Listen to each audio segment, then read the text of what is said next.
And then as soon as I see David, we'll pull him in. All right. Well, good evening. Welcome to the Wednesday, March 3rd, 2021 Garrison Board of Education regular meeting. We are recording. Is that correct, Carl? We're recording. Thank you. Okay, we're going to call to order and we're going to begin with the roll call. Because we don't have Dusty here, I'm going to run the roll call for this evening. Jocelyn Apicella? Here. David, don't see him yet. James Hook? Here. Madeline Julian? Here. Courtney McCarthy? Here. Matthew Spicer?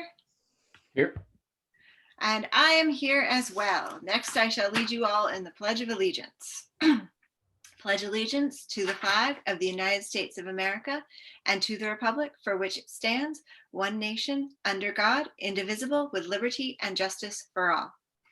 Thank you. Okay, now we are going on to appoint Deputy District Clerk. This is item 2. I'm going to read the recommended resolution. Be it resolved that the Board of Education of the Garrison Union Free School District, upon the recommendation of Carl L. Albano, Superintendent, hereby appoints Genevieve Mulher as Deputy District Clerk effective March 3rd, 2021, through the organizational meeting of July 2021 at an annual stipend of $1,000 prorated. May I have a motion, please? So moved. Thank you. Seconded. Okay, I'm going to call the roll for this one as well. Hey, Sarah. Yep, David Gelber's in the audience. great, bringing him up. Thank you, Courtney.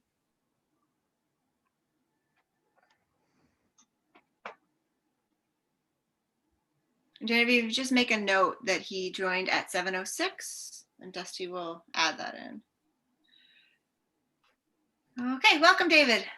Hi, Sarah. Sorry for being late. No worries. We're moving to a roll call vote on item 2, which is appoint Deputy District Clerk. I've read the action and we have a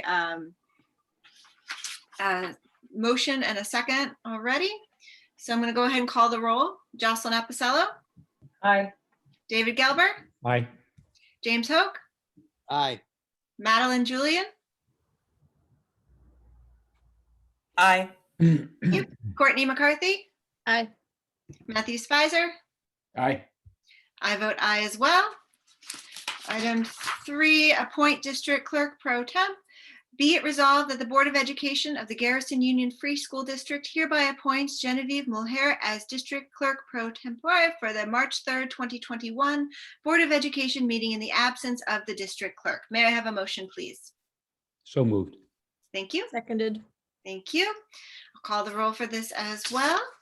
Jocelyn Apicella? Aye. David Gelber? Aye. James Hoke? Aye. Thank you. Madeline Julian? Aye. Courtney McCarthy?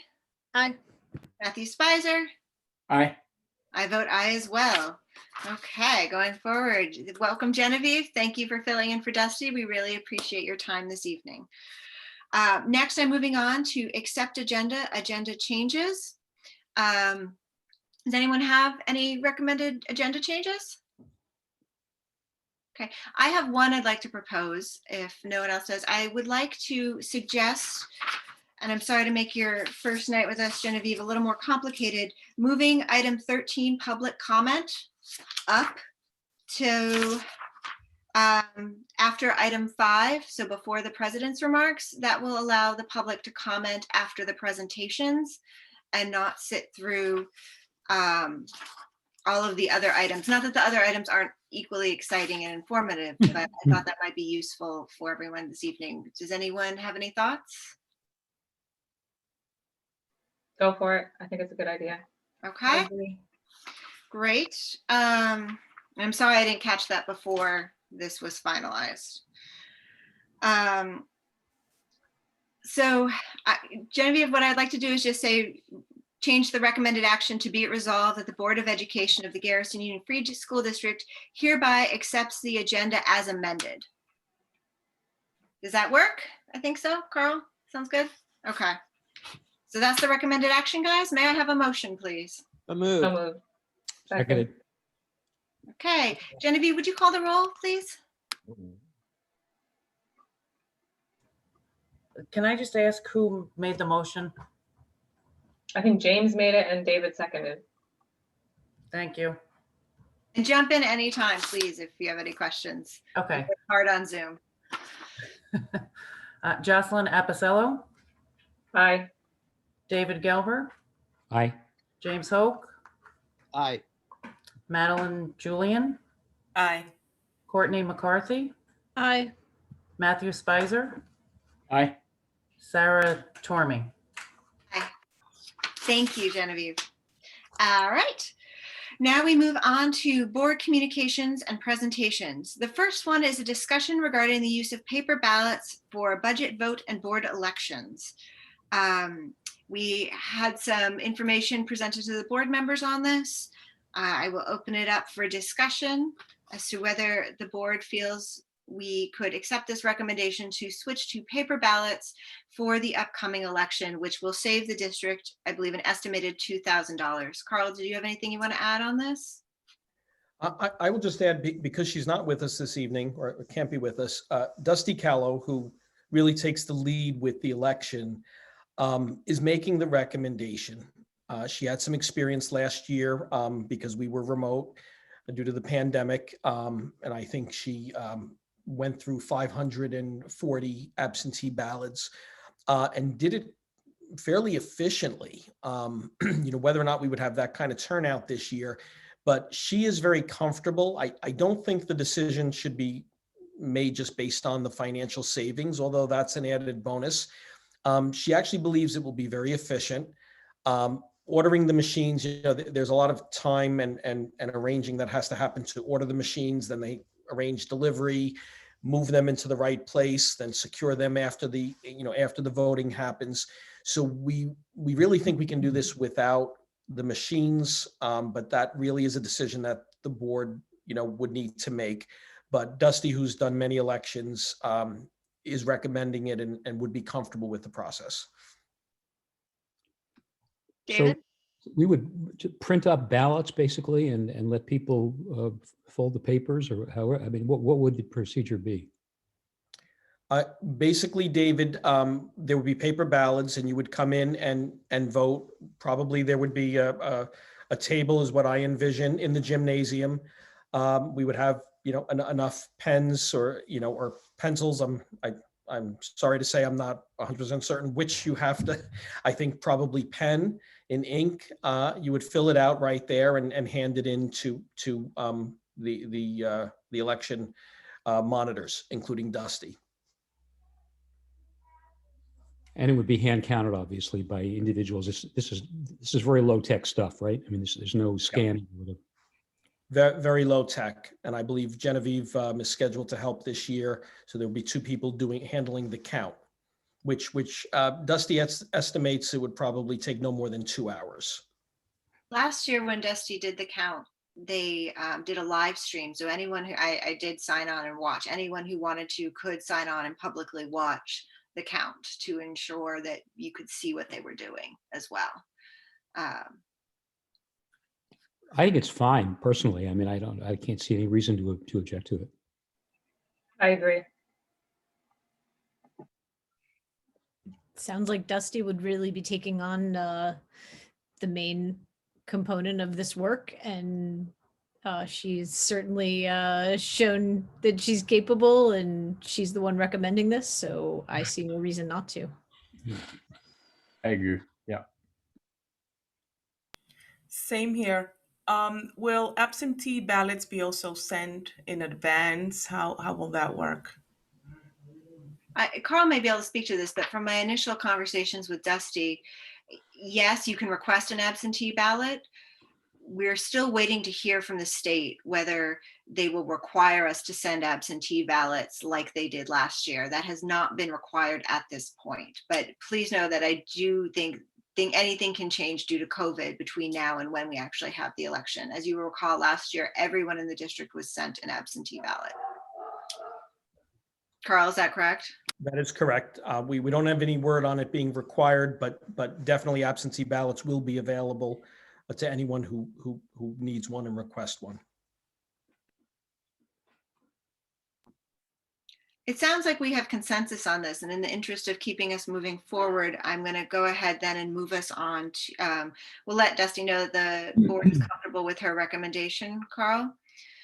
And move us on to the first reading of policy 1210, Board of Education members nomination and election. I'm going to read the recommended action first.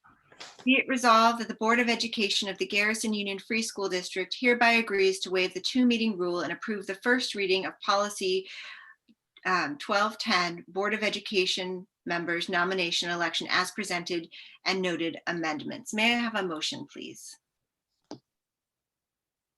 So So moved. moved. Oh, seconded. Seconded. Thank you. Carl, do you want to speak to this one? Sure. One change I will read is, or one addition I should say, is the notice of the annual district meeting must state that petitions nominating candidates for the board must be filed with the clerk of the district no later than 30 days before the annual or special district meeting at which the school board election will occur between 9 a.m. and 5 p.m. Now, that's just a legal requirement, but that is one update. In the next section, based on Dusty's recommendation, originally the policy read voting will be by machine. Now we're adding voting will be by machine or paper ballot. So for example, if in the following year we decide to go back to the machines, we have the option. And then there were just some other minor changes recommended by the attorney. One statement added is that the candidates receiving the largest number of votes will be declared elected in accordance with educational law. So this was reviewed by our attorneys at Gervin and Filazzo. And another addition, because of the paper ballot, is at least 10 days prior to the election, the board shall appoint at least 2 inspectors of election for each voting machine. And then we added or ballot box. So we'll have two, I assume we will have 2 ballot boxes. There will be an inspector for each on site. And those are basically the changes that you would be voting on this evening if you approve the policy. Does anyone have any questions or thoughts regarding this policy? Okay, if we don't have any questions, I'm going to move on to, James? One question. So the names have to be submitted 30 days prior to the election? Is that it?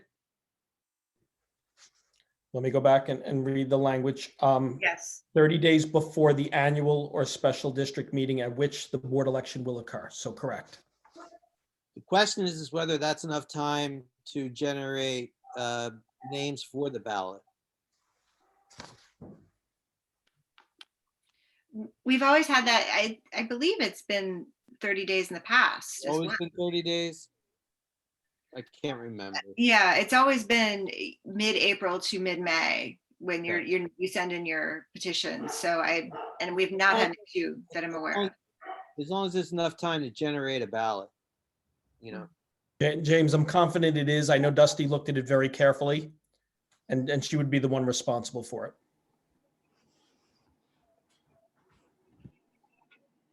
Okay, any other questions? Okay, let's move to a roll call vote, please. Genevieve? Jocelyn Apicella, Aye. David Gelber, Aye. James Hoke, Aye. Madeline Julian, Aye. Courtney McCarthy, Aye. Matthew Spicer, Aye. Sarah Tormey. Aye. Thank you. Moving on to the exciting presentations of the evening. Not that the ballots wasn't. We now have an RTI presentation from our principal. Carl, I'm going to hand this over to you. Okay, I just brought Allison into the panel. Good evening, Allison. Hi, everyone. Thanks How for are joining. you? Thank you for joining us. So I will just introduce this by saying Allison Emig, our principal, has been working very hard on RTI. It was actually one of her highest priorities when she started with us back in November. I know she's been working collaboratively with faculty and specialists and our support staff, did an analysis of procedures that have been used in the past, but has now very thoughtfully, I believe, made improvements to the overall process and has clearly defined every step, from the initial identification of children who may require RTI services, all the way through the assessment of those children. And she will get into the details of all the different tiers and levels of support that the district offers. So we've been working on two things. One is an update of the RTI policy, but the real work has been creating an RTI plan, a comprehensive plan for the district, which Allison has. I want to say it's about 48 pages. It's very comprehensive. That will be made available to the entire community. It'll be something that staff could refer to, that parents certainly can refer to. It'll be posted on the website, and we do plan a rollout of a new website later this month. So it'll be available to all, and anyone that is going through this process, I think it'll be a very helpful resource. This evening, Allison is going to give you an overview of her work on RTI and an overview of the program and how it will work going forward. So I'm going to share my screen, Allison. I know you have a slideshow ready for everyone. At the end, I'm sure she'll be open to any questions you may have. And Carl, you're going to control the slides for me? I will. Okay. I will. Just give me one moment. I'll keep this painless, short and sweet, and hopefully interesting for you. Okay. Okay, just give me one moment, please. Yeah. Let me get my screen a little bit bigger here.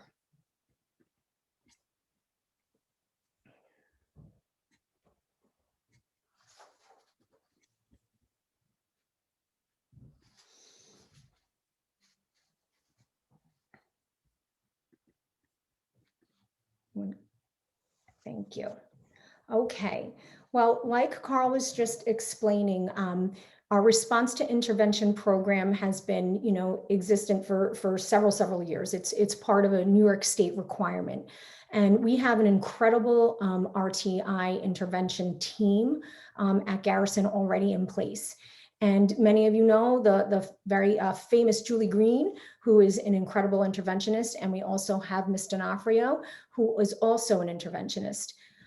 We also have two additional interventionists that joined us this year. We have Michael Roman, who is also lending his services to our students. And we also have Liz Heck, who is also an RTI interventionist to help with some of our ELA students who have been identified in need of services. So we have four. What we did notice as a group is that, with the pandemic, and a lot of back and forth with remote instruction, and last year with the closure, back in March and being remote for such a extended period of time, that when the kids came back in September, that there was some regression, more so than typical, and this is across the nation. The whole country is seeing this. So this is not news to us. We weren't surprised by this. But one of the biggest things our RTI team does is ask the big questions, why and how are we going to help the students and close the gap? So that's what this presentation is going to be about. It's about the process, the tiers, and how we do it. Okay, so Carl, you can move to the next. So what is a multi-tiered system of support? So this team identifies the students struggling in academic and behavioral areas. So one of the components that is fairly new to our RTI process is the identification of behaviors that also go through a process of different interventions at different levels. So that's something new that is added to the current RTI plan that Carl shared with you. It is 48 pages long. It did take a lot of work to put together because, now we wanted to add some things to it that are required by New York State.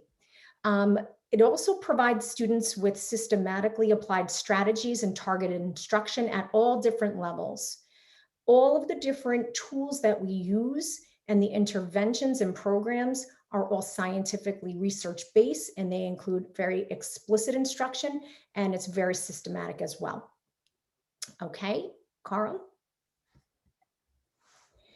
So here's what, just a quick visual that will really help for you to understand the process of RTI and the different tiers. So tier 1 is really the classroom. So I want you to just envision you have a classroom full of students. We have, 12, 13 kids in a class, and the teacher's teaching a reading lesson. And during that reading lesson, that is considered tier 1. And tier 1 would be the teacher is doing all kinds of, research-based strategies to help, develop students' fluency, vocabulary, background knowledge, comprehension, decoding skills, encoding skills. And the teacher's doing this in a very systematic way in the classroom. It's highly differentiated.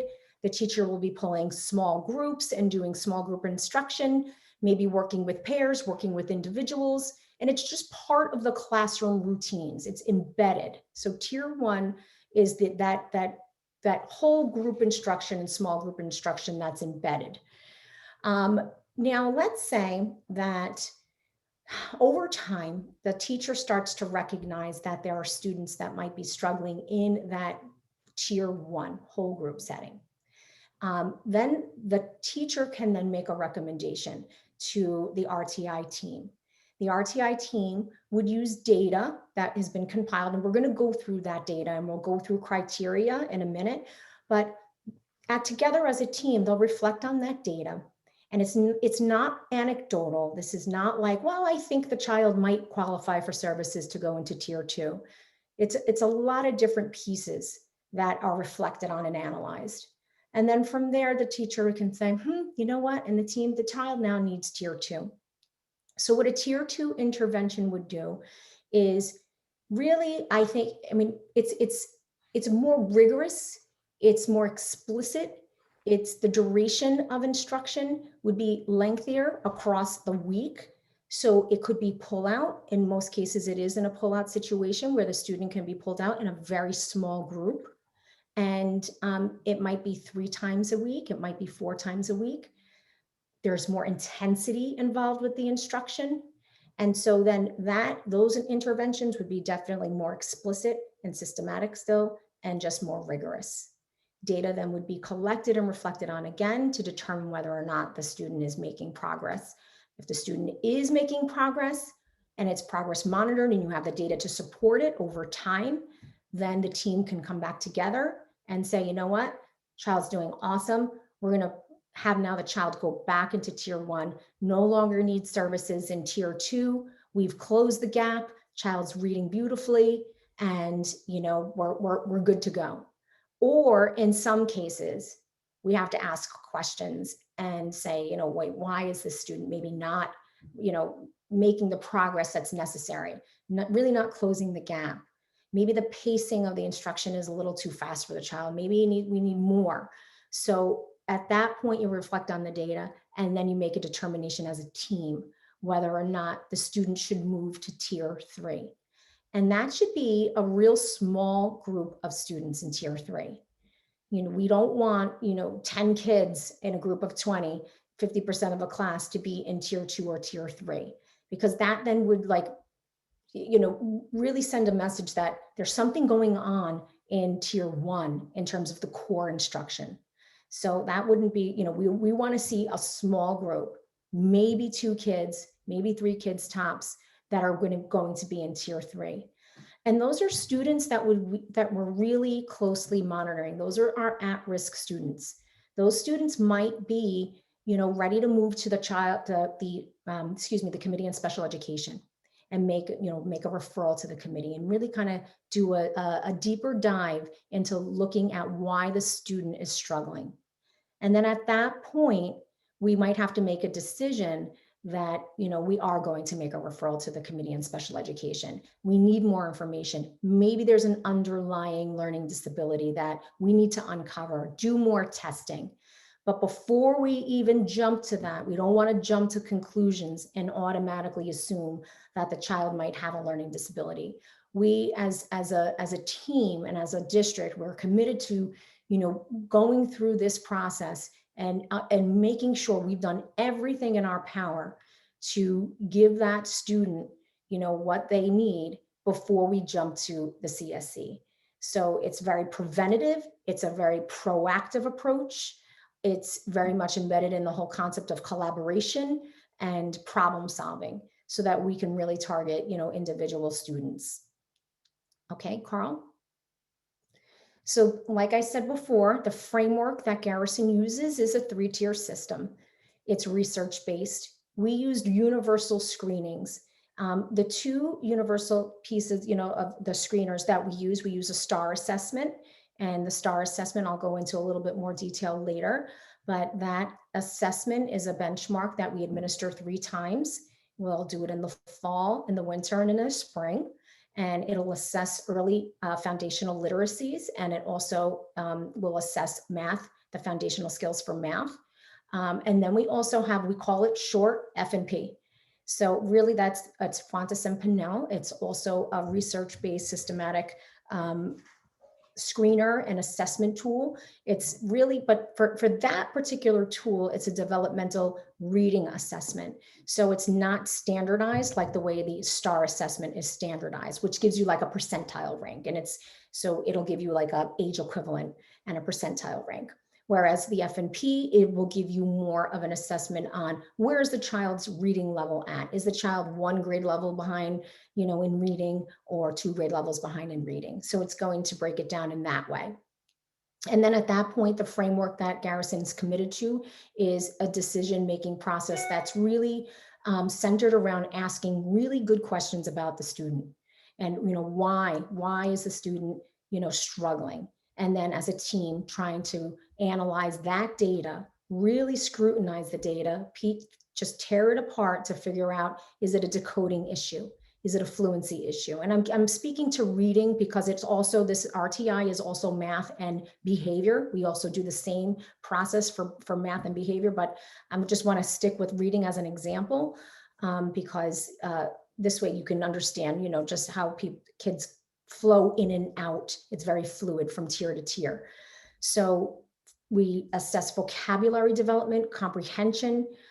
We want to make sure that, is the child having a problem maybe with literal comprehension or inferential comprehension? So, you know, these are the kinds of questions we ask so we can really pinpoint what the specific problems are, so that this way we can match our interventions to the problem and match the curriculum to the problem and choose which program we're going to use to target and the strategies to use to target that particular deficit, skill deficit. So the next, thank you, Carl, the next one. Oh, excuse me, I'm sorry, problem solving process. So this is exactly what I just described. What's the problem? What is it? Why is it happening? We're examining every single variable. Sometimes it's pacing, sometimes it's the instruction, sometimes it just needs to be further differentiated. Sometimes it could be environmental, which is distracting the child. What are we going to do about it as a team? So when we sit at the table and we talk about, you know, the child very deeply, we want to then figure out how we're going to do this. And then this is the biggest piece right here. Did the intervention work? We don't want to be a mouse on a wheel, keep doing and spinning our wheels, doing something if it's not working. So as we progress monitor and we spend, let's say, 6 to 8 weeks with an intervention, we go back to the table and we say, okay, it's been 6 weeks. Let's take a look at what the data shows us after we give like a screener or a little probe. What does it say? Oh, child's doing really great. Or maybe no, maybe it's flat. Maybe there isn't that much progress. So we have to really ask ourselves really good questions about our own instruction and how our instruction is affecting the progress of that student, and then make adjustments according to the data. We're making the adjustments. So we might need to increase the intensity. We might need to increase the time. We might need to change the program. I had a great conversation with one of our interventionists the other day, and it was like, gosh, this child could be making so much more progress. And we were just like spinning our wheels in my office. And then we came up with some really great ideas about changing some things and changing some of those interventions and programs. And now we'll go back to the table in like 6 more weeks and see how's it going and look at that data. Okay, Carl. Okay, so the team, we talked about Julie and, the core team. So that would be Julie, Mrs. D'Onofrio, Ms. Green, and Mr. Roman, and Ms. Heck right now. Those are my 4 core interventionists.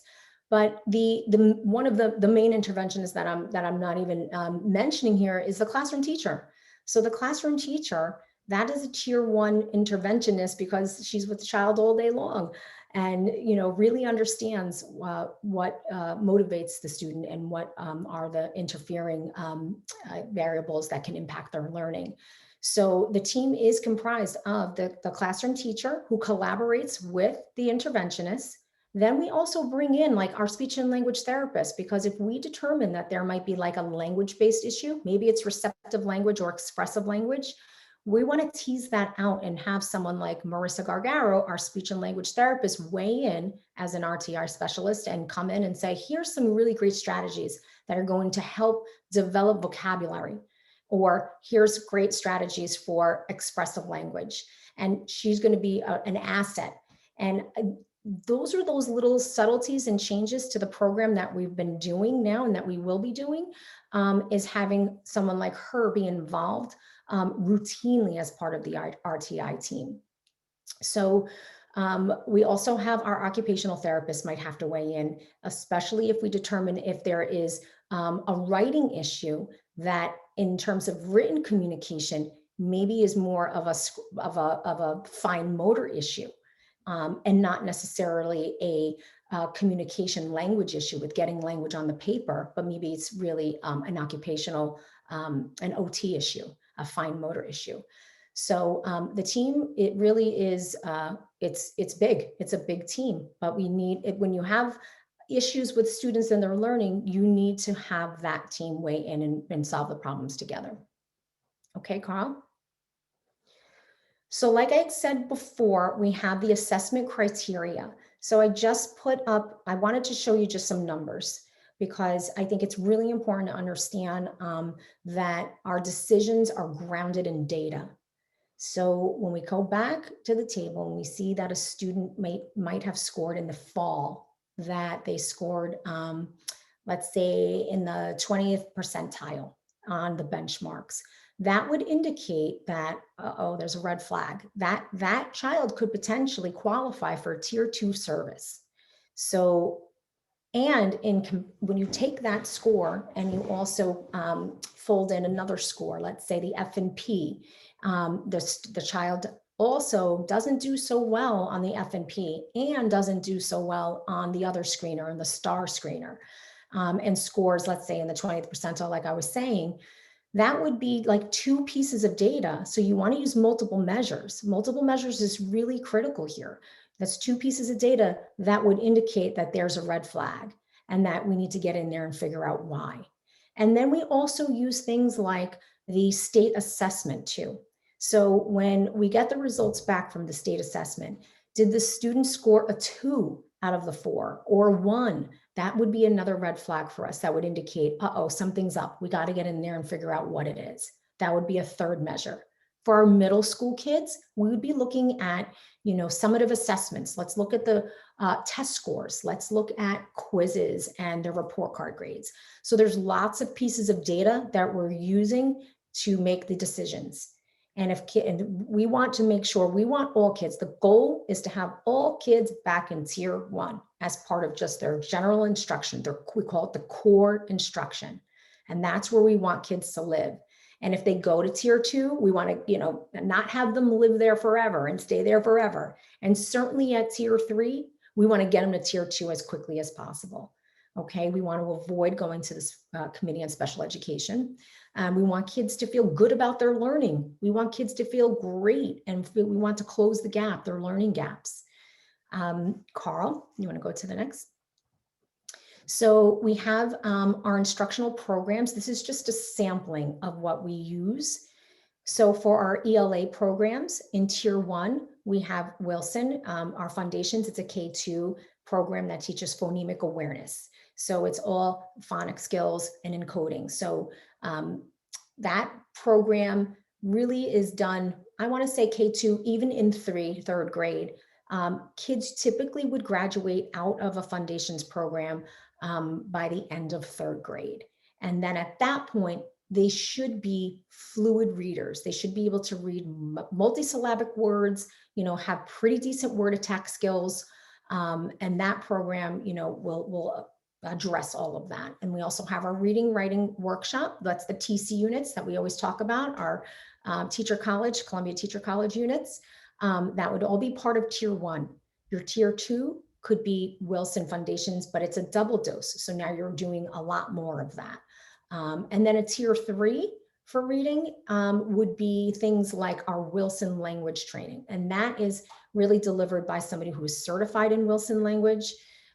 We also have PAF Merrill Linguistic Readers. It's PAF stands for Preventing Academic Failure.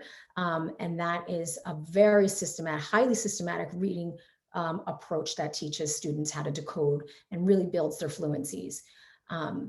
For math, we are using Eureka Math. When I say Eureka Math, we're using that. Eureka Math really is the modules, the math modules that we have. It's Engage New York. So they're the New York State standards. They're directly aligned and written for the New York State standards. So that's most of our elementary school is using Eureka Math. 6 through 8 is using Big Ideas. That's the core instructional program. We are in the middle of a math pilot right now, so that will change once we decide which math program we're going to use and adopt. So for Tier 2, accelerated math, and Tier 3, touch math. So those are just some of the interventions that are used for math. And then behavior, I did put on here for Tier 1, Ruler being a school-wide system, because that was something that last year was introduced to Garrison, was the Ruler program. And that is, again, another more of a systematic approach to social emotional learning.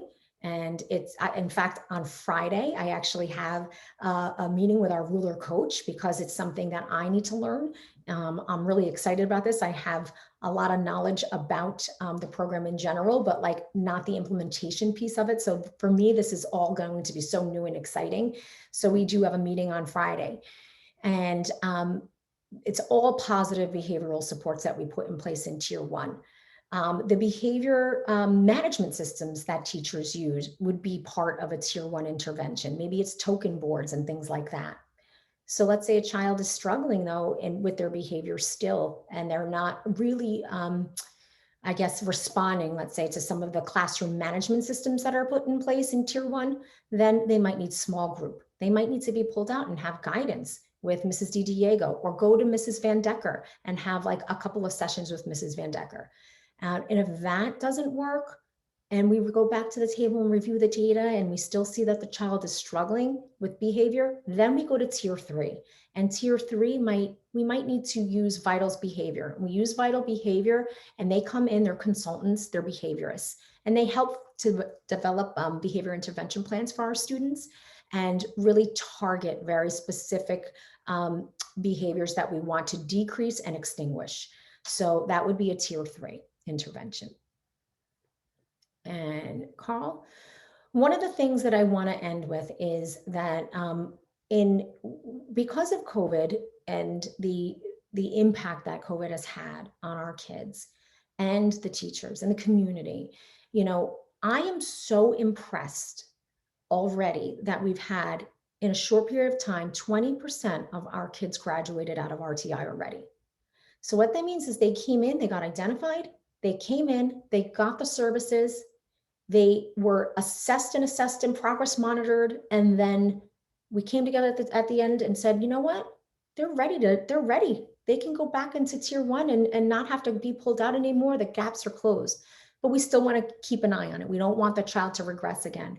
But that to me is so incredibly impressive, that when you put the team and you activate the team and you give the team the resources that they need, and you build the system and you collect the data and you look at it, it's like, this is what happens. We get 20% of them graduating out, and all of the other kids are making progress. And we're so excited. We're just like, oh my gosh, this tier 3 student is now in tier 2. Like, show me what you got. Like, show me the data. And it's like, that to me is everything. It's just incredibly exciting. So it's all good work. The teachers are I just can't say enough about our teaching team. So I'm just thrilled. So, and that's it. I'm ending on a high right there with the 20%. I'll take it. Thank you, Allison. That was great. I'd like to open it to board member questions if you're open to that. David? Allison, when you say the 20% graduated or they're all making progress, what's the metric that you've got to determine that progress is being made? So well, first, we always want to make sure that when we give an assessment on a student, so we go back and we talked about those benchmarks on the STAR and the F&P. So when we give that and re-administer that, we had the benchmark due on February 12th. So after February 12th, the teachers then look at all of those assessments and they say, okay, like child in tier 2, they don't really qualify anymore because they're caught up. They're on grade level. They're closing the gap. They're either on grade level for reading, let's say, I'm going to still use reading as an example, or they're getting close to being on grade level. They're closing that gap. But what you also want to take into consideration is it really generalizing in the classroom in tier 1? Does the classroom teacher see that too? It's not just the decision of the interventionist saying, oh, yeah, we're done here. This is really a team decision. So it's really looking at all those pieces of data, talking it through, and making sure that those skills that child has acquired are generalized to the classroom setting. I hope that helped to answer that a little bit better. Thank you. Do I have other questions? Madeline? Hi, Madeline. Hi, How thank are you so much. This is great. I do have a couple of questions, so bear with me. What percentage of students are right now on RTI from the entire school? And I had that on my other, I do know, wait a second. Oh Lord, did I print it out?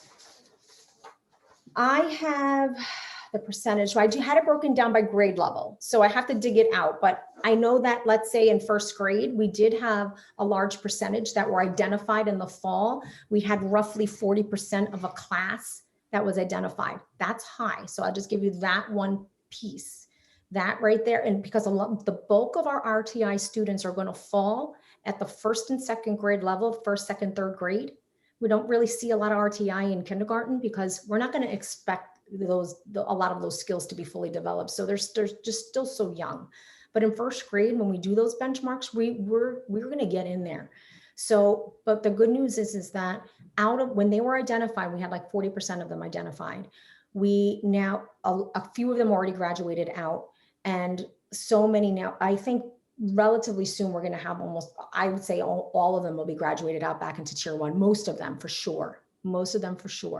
But I can go back and look. I don't have it right directly in front of me. I'm sorry, Madeline. Okay. Is the trend that for K, I guess the younger students usually have a higher percentage by the time they get to the second and third grade, they either graduate out or go into an IEP of some sort, right? Is that? That could, yeah. I mean, it could eventually lead to an IEP for sure. It could, if there is an underlying learning disability. We really hope that it doesn't get to that point. Hoping that it's a developmental issue that maybe they just need to, especially you see that in first grade and second grade.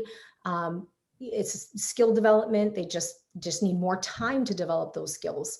So yeah, we do the bulk of our RTI kids though are at the younger level when they're really learning how to read, especially when they're learning how to read and write.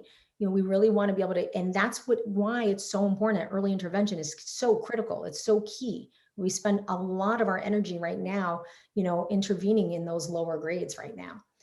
In the upper grades, it'll manifest and look a little different. It'll manifest in that it'll show up in comprehension. It'll show up in vocabulary development and their background knowledge. And we really need to kind of tease it out. Like, why is this student not understanding these passages? Like when they're reading, they don't understand the book. They can't answer the basic questions, or they can answer the basic questions, typically the who, what, where, when, but then they can't answer the why. It's very inferential, very like that's the higher level thinking. And we got to teach those things very explicitly.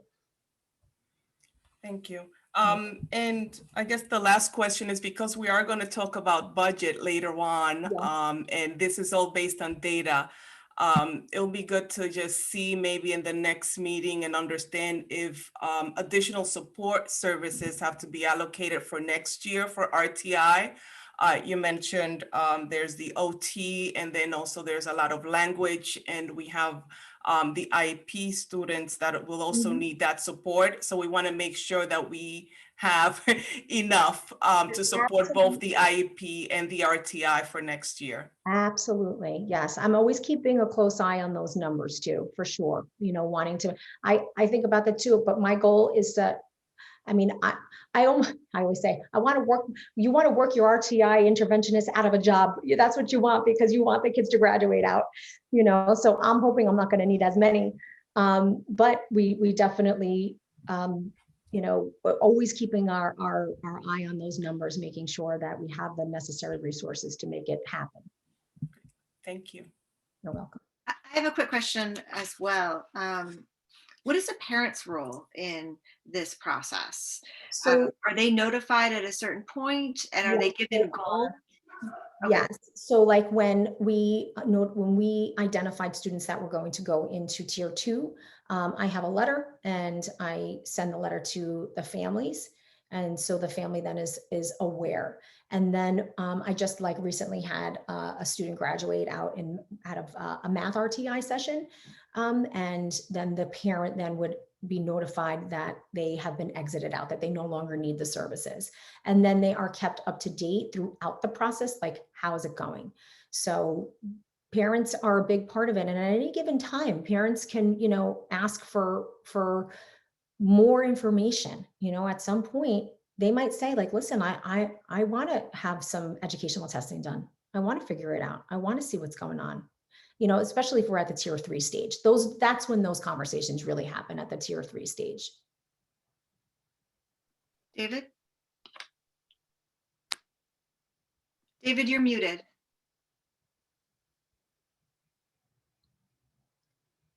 That was an IQ test I just failed. So I have a clearer sense of what tier 2 and tier 3 are about and what happens there. I don't quite understand what happens, even anecdotally. With tier 1. Tier 1 you could have a class of 10 kids and 7 of them in math or reading, whatever, are somewhere between 35 and 49, right? Now, so is that something that you deal with individually with all 7 of them, or is this a reflection on the way the class is going with the teacher? Can you just give us some more details about tier 1? So tier 1 is the core instruction. So that's just your classroom. That's your classroom, and it's part of the tiers. So when you're looking at it through the lens of RTI, that's why they call it the multi-tiered systems of support. Your first level of support really comes from your classroom teacher. So your classroom teacher, as she gets to know or he gets to know you, the classroom teacher knows those kids pretty individually. So that's where the differentiated instruction really comes into play. So if you have a classroom teacher who is, let's say, doing a whole group lesson, a writing lesson in 3rd grade, and they're teaching paragraphing, and you're teaching a whole group lesson, and you're saying, okay, I'm going to go through in a very systematic way how to develop a great topic sentence, supporting detail sentences, a closing sentence, so that this way then you're developing a comprehensive, cohesive paragraph. And that teacher's delivering that to the whole class. The interventions or strategies that a classroom teacher would do is part of good teaching. So now that teacher would say, all right, I'm going to have writing conferences, and pulls, let's say, a small group and does small group instruction. Now that small group could be with 3 kids. And now that teacher is going to provide some additional work with that. Maybe it's graphic organizers and saying, you know what, I'm going to give you a hamburger graphic organizer. There's the bun on the top, the bun on the bottom, and everything in the middle is all the meat and the delicious meat. And those are all the detail sentences. And then she's doing graphic organizer work and having the kids plug in their ideas. And then from there, maybe then the classroom teacher says, oh, you know what? This child is still not getting it. I gave the graphic organizer, I did this, I did that. Let me do an individual writing conference with that child. And now the teacher's pulling that child individually and saying, I'm seeing that, you know what, like you might need a little bit of support with topic sentences. We're still not quite there yet with topic sentences. And then does another reinforcement lesson on that. Maybe it's just for that 1 or 2 kids who are just not getting that one particular piece. So that would be tier 1. That's just good classroom instruction. I hope that answered it a little bit better. It's basically individualized teaching. I mean, it goes whole group, small group, individual, whole group, small group, individual. That's a classroom setting. And it's always like that, no matter what subject you're teaching. I walk into classrooms, it's very seldom now, especially you see this at the elementary school, very seldom at a whole group level. You always see these little pods of kids with their masks on, of course. And then you see them like one-on-one, with the teacher. And that's just like really good teaching. It's hard. Classroom teachers are the heroes of today. It's hard. Classroom teaching is really a challenge. Thank you, Allison. Do we have any other questions from the board? Okay. It looks like your time with us is done. I want to thank you on behalf of everyone for your time and all the effort you put into this presentation. I look forward to reading your 48-page document. I know you worked so hard on that, and I really appreciate the energy. Carl? Thank you. And I just, I know we have some parents in the audience. I think if anyone has more detailed questions, or if your child is receiving RTI services, don't hesitate. One of our counselors or Mrs. Emig, I know, because it is a complex process, and do not hesitate to reach out to the teacher, the counselor, or Mrs. Emig, and they will certainly walk you through this process. Absolutely. Thank you, Allison. Thank you. Okay. We are now going to move on to the next item on the agenda is the proposed budget presentation for the 2021-2022 school year. All right, I'm going to hand this over to Carl and Joe for the presentation. Okay. It's all yours, Carl. Okay.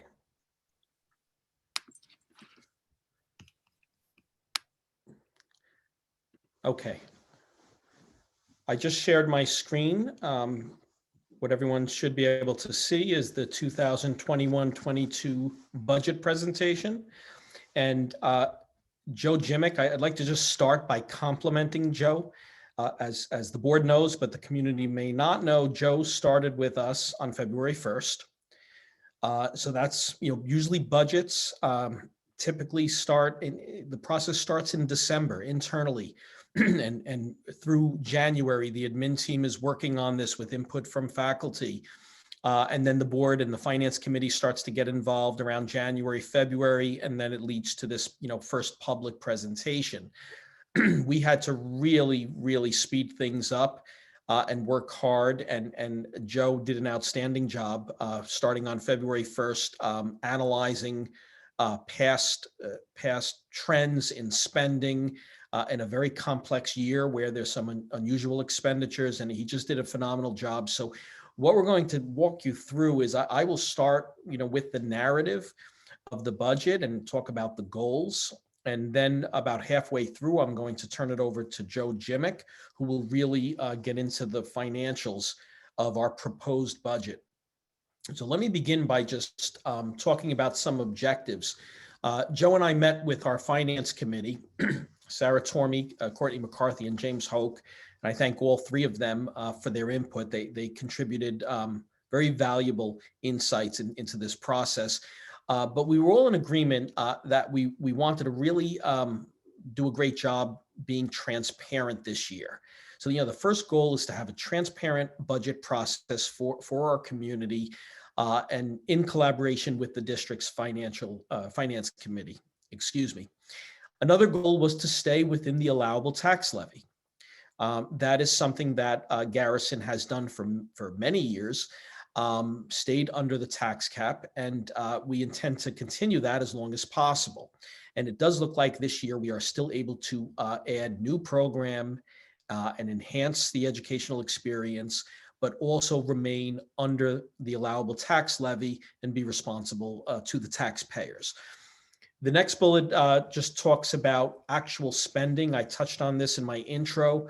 I asked Joe Jimick to really go back and look at our spending in many different areas.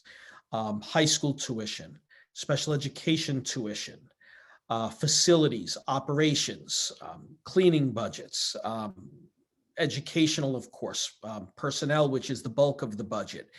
And Joe went back, benefits is another big area. So he's going to get into more detail on that, but we tried to base this budget on actual spending. It was a little tricky because, of course, this current year that we're in, is unusual, and we're doing more cleaning than ever before, more disinfecting. So it was a bit of a challenge, but I think we did a really good job with tightening up the lines based on actual spending, not just on guesswork. The next bullet is to maintain a 4% unappropriated fund balance. That is the portion of the fund balance that you have the most discretion with. By state law, you need to be under 4%. Last year, we were a bit over.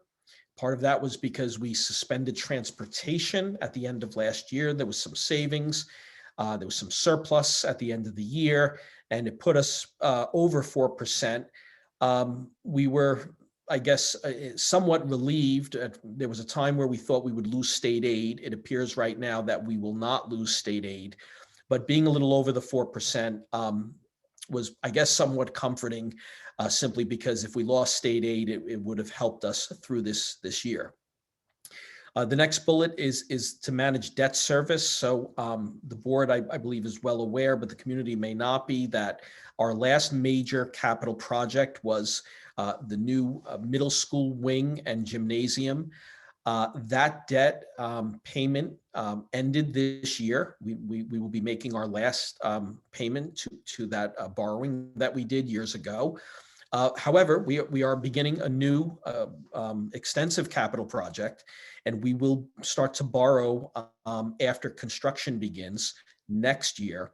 So we need to pay attention to that and manage that debt service going forward, and it will be increased over previous debt service payments that we had to make every year.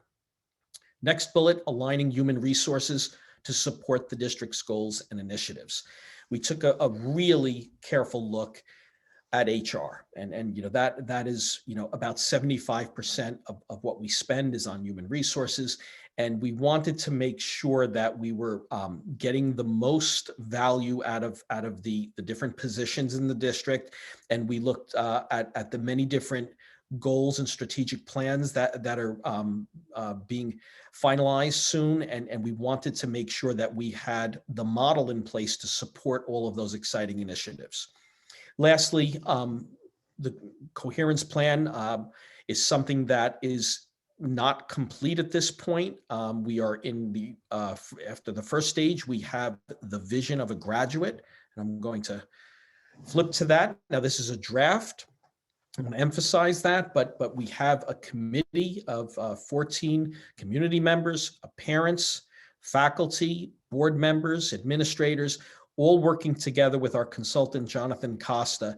And we have this first accomplishment by creating the vision of a graduate. This is a proposal.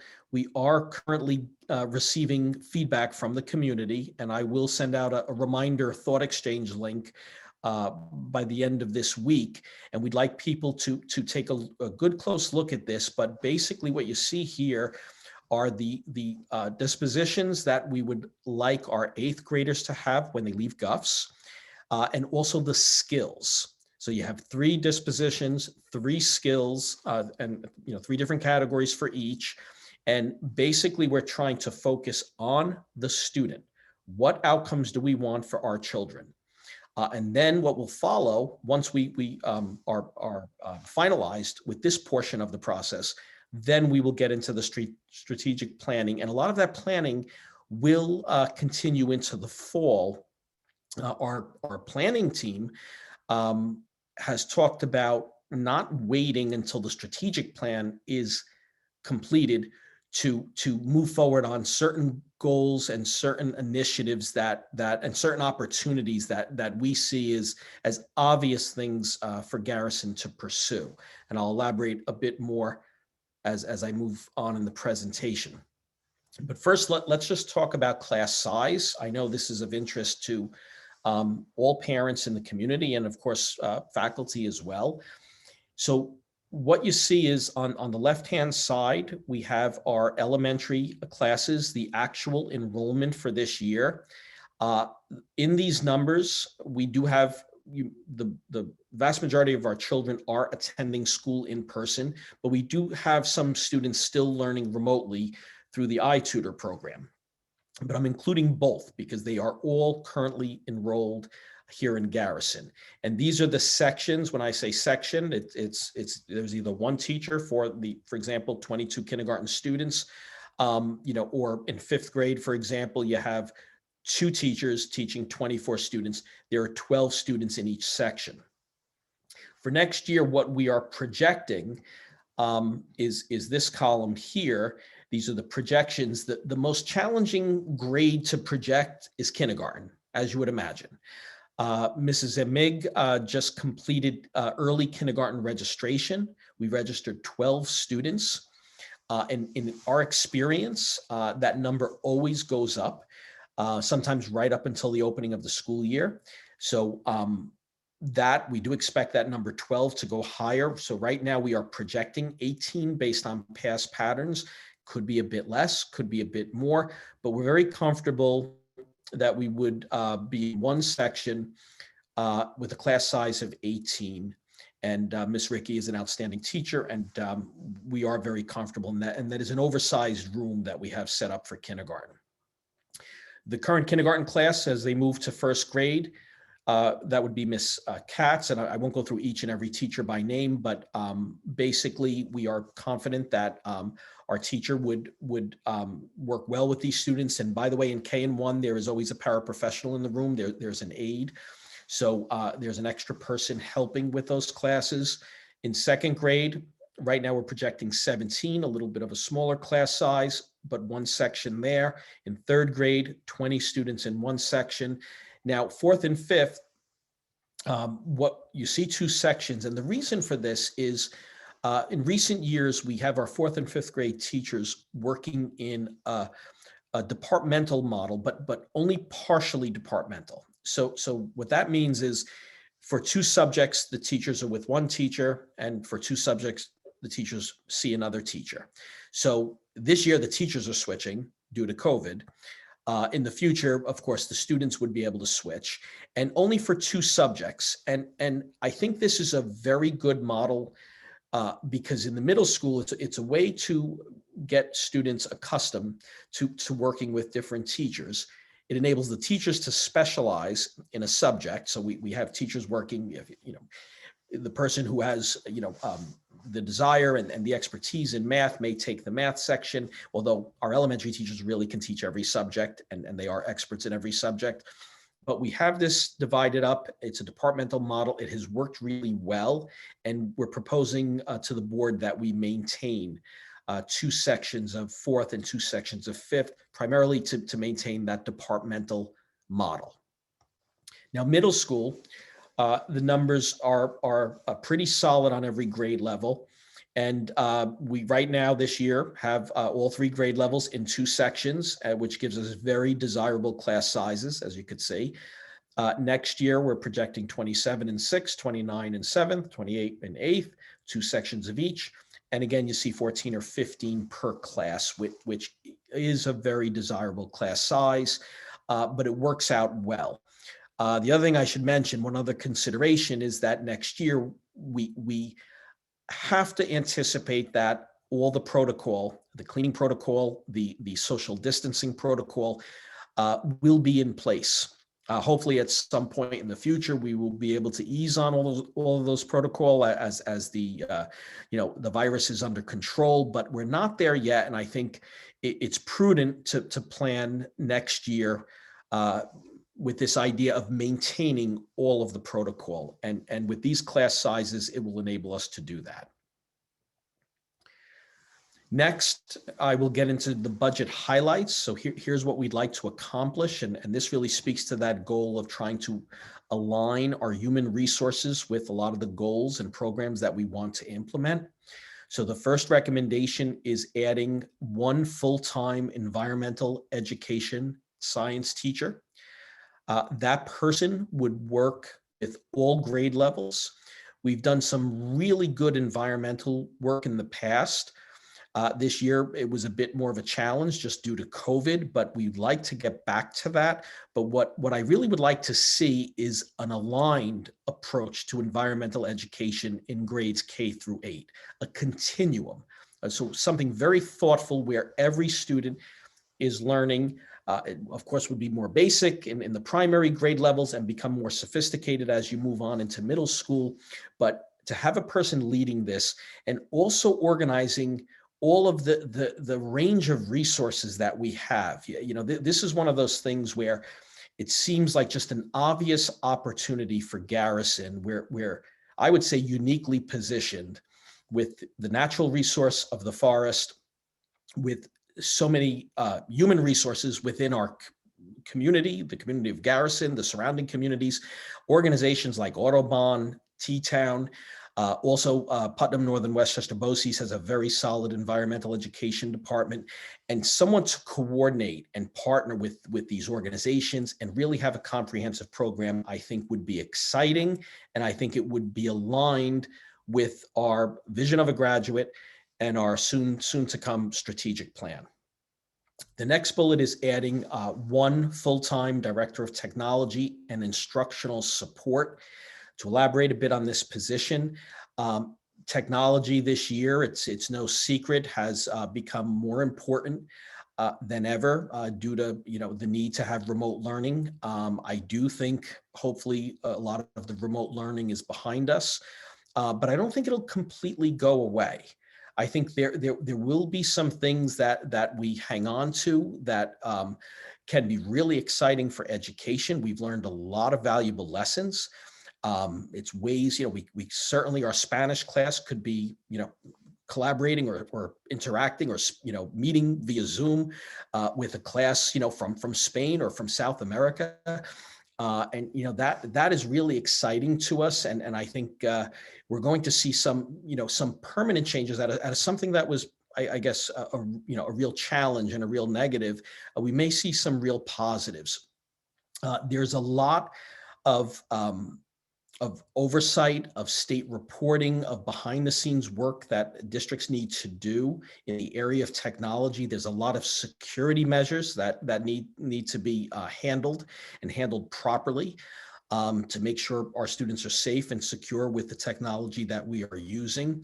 And then also providing instructional support to teachers. We do have an interim person serving in this position this year. And the person has provided direct professional development to our teachers with using various software and effectively leveraging Google Classroom and a lot of the resources we have, and also setting up the remote learning instruction. That was one key role. Another example of where this position could be very valuable is right now, Ms. Amig talked about looking to adopt a new mathematics program in grades K through 8. And right now we have a team of teachers, the interim director of technology, and Mrs. Amig is our principal. We have a team looking at 3 different programs. Where Allison is looking more through an instructional lens, our director of technology is looking at that instructional software. and all of the new teaching has instructional software and an e-learning component to it. So those are just some examples of why I think this position would be valuable. Moving on to the third bullet, this I proposed back in November, and we did hire someone for a newly created district treasurer position. We did reduce one clerical position at the time to create this position, and it was by attrition. Someone did retire, so this worked out. The person in the position has a high level of experience and skill. We'd like to maintain it. It was also recommended by our auditors for separation of responsibilities within the business office. There are a lot of rules and regulations around that, and maintaining this position accomplishes all of these things for us. And the overall efficient operation of the business office. But that is a bit of a budget impact, and Joe Jimick will speak to that in more detail later. To offset the cost of these three additions, we are recommending a reduction of one teacher on special assignment position and 3 full-time aide positions. Reducing staff is never something that we take lightly. There's been months of analysis with these reductions, and I would not bring them to the board unless I thought the district could be very successful without them. We did have some extra aides this year that we kept on, anticipating the need for managing the COVID crisis. Those aides have been extremely valuable, and I appreciate each and every one of them. We had a lot of absenteeism from whether it's someone quarantining or someone who actually was ill with COVID. We had to do a lot of extra things that we never did before. Like anything else, we became much more efficient with all of those systems. And some of this also is based on special education, where we believe there will be at least 1, possibly 2 less aides needed for special education. I don't decide that, by the way. The principal doesn't decide it. There is a committee on special education that always makes that decision. Of course, we look at students and their progress and their growth and the potential of maybe not needing an aide. And one thing I will say with regards to this is we always try with special education to foster independence. With an aide assisting a student, at times that's necessary, but when the child makes growth, it is always a good thing to wean off that support and really try to foster independence with the child. So again, this is a decision that will be made at the CSE level, but we are projecting 1 less special education aide, but 3 total in the building. This is just a more detailed breakdown of staffing. Teachers, faculty, support staff, that includes guidance and psychologists. I have them all grouped together as professional staff.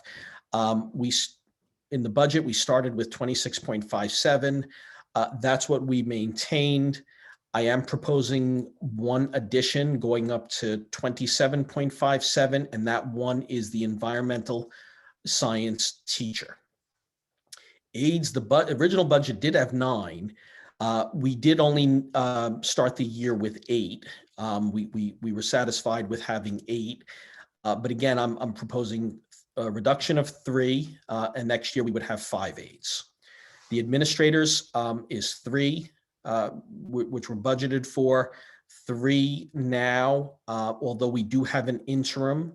So that interim, technically it's not a permanent position, so I left this at 3. It wasn't part of the budget really.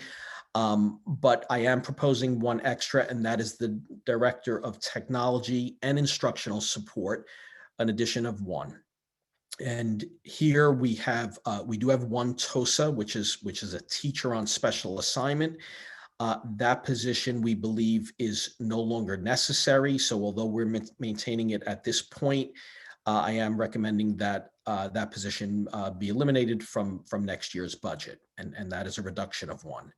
Clerical, I spoke about this earlier. We started the year with 4.5. We did increase by a 0.5. That was the treasurer position that we created back in November.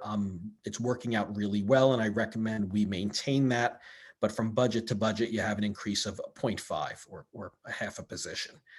Facilities and operations and our facilities people also do help by driving buses from time to time. So here we started with 6. We still have 6, and I am recommending 6 for next year.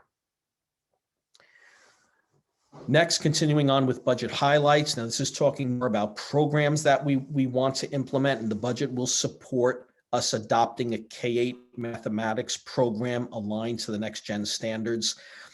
We are probably about a month, maybe 6 weeks away from making a formal recommendation to the board.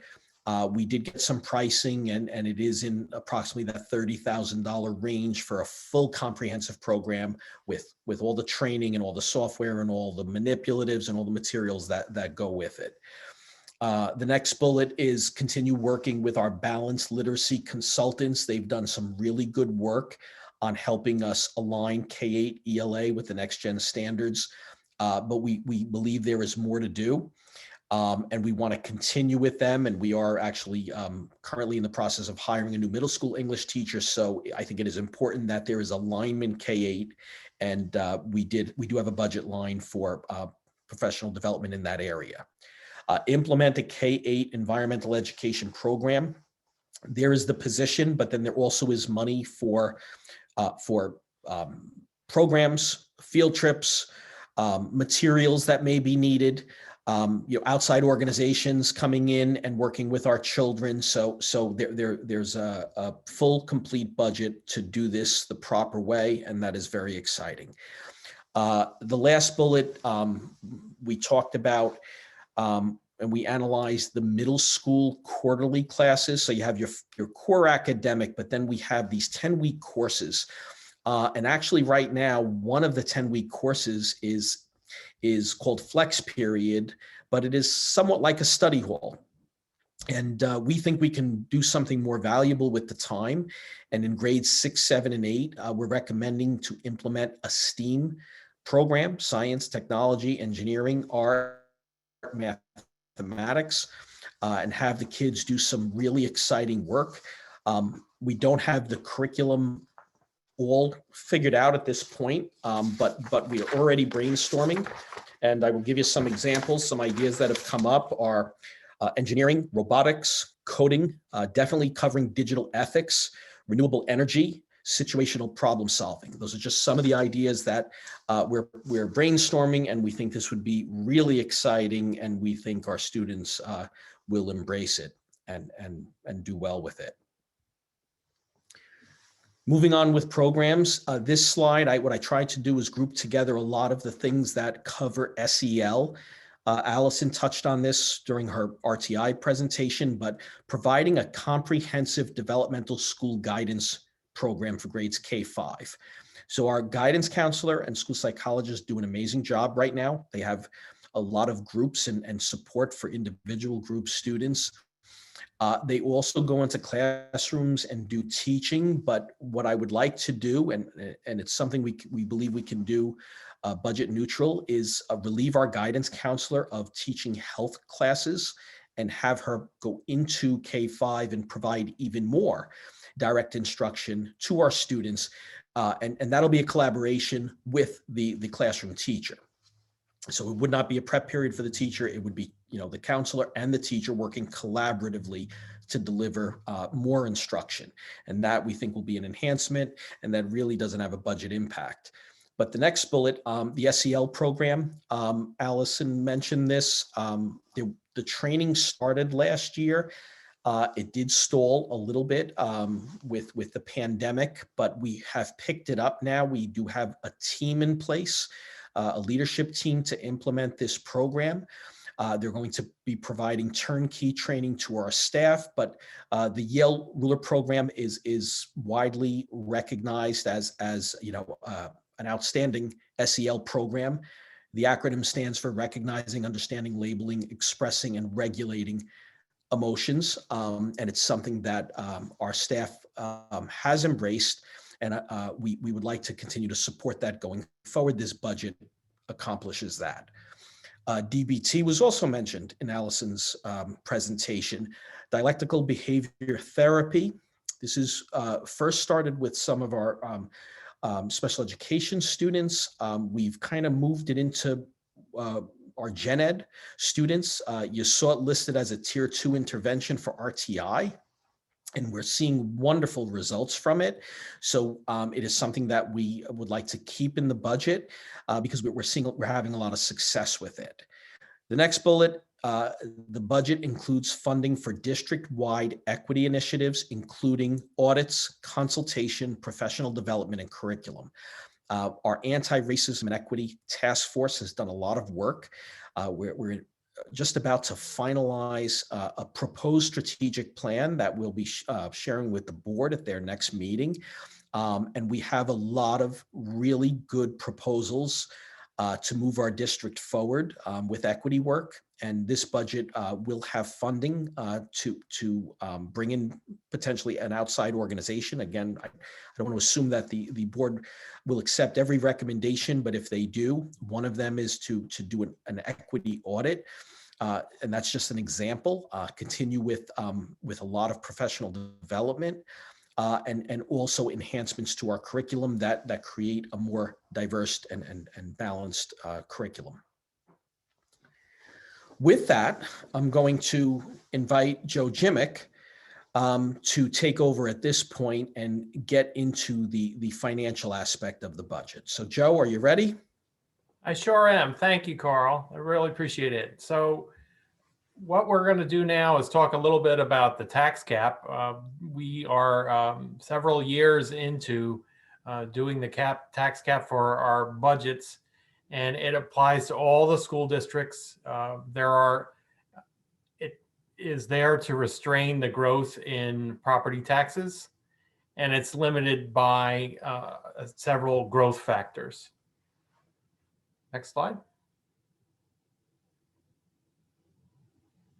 So the first one is the allowable levy growth factor, and that is the consumer price index, or 2%, whichever is lower. And for 21-22, the allowable growth factor is 1.23%, and the Tax and Finance Department gives us that information in December. Next.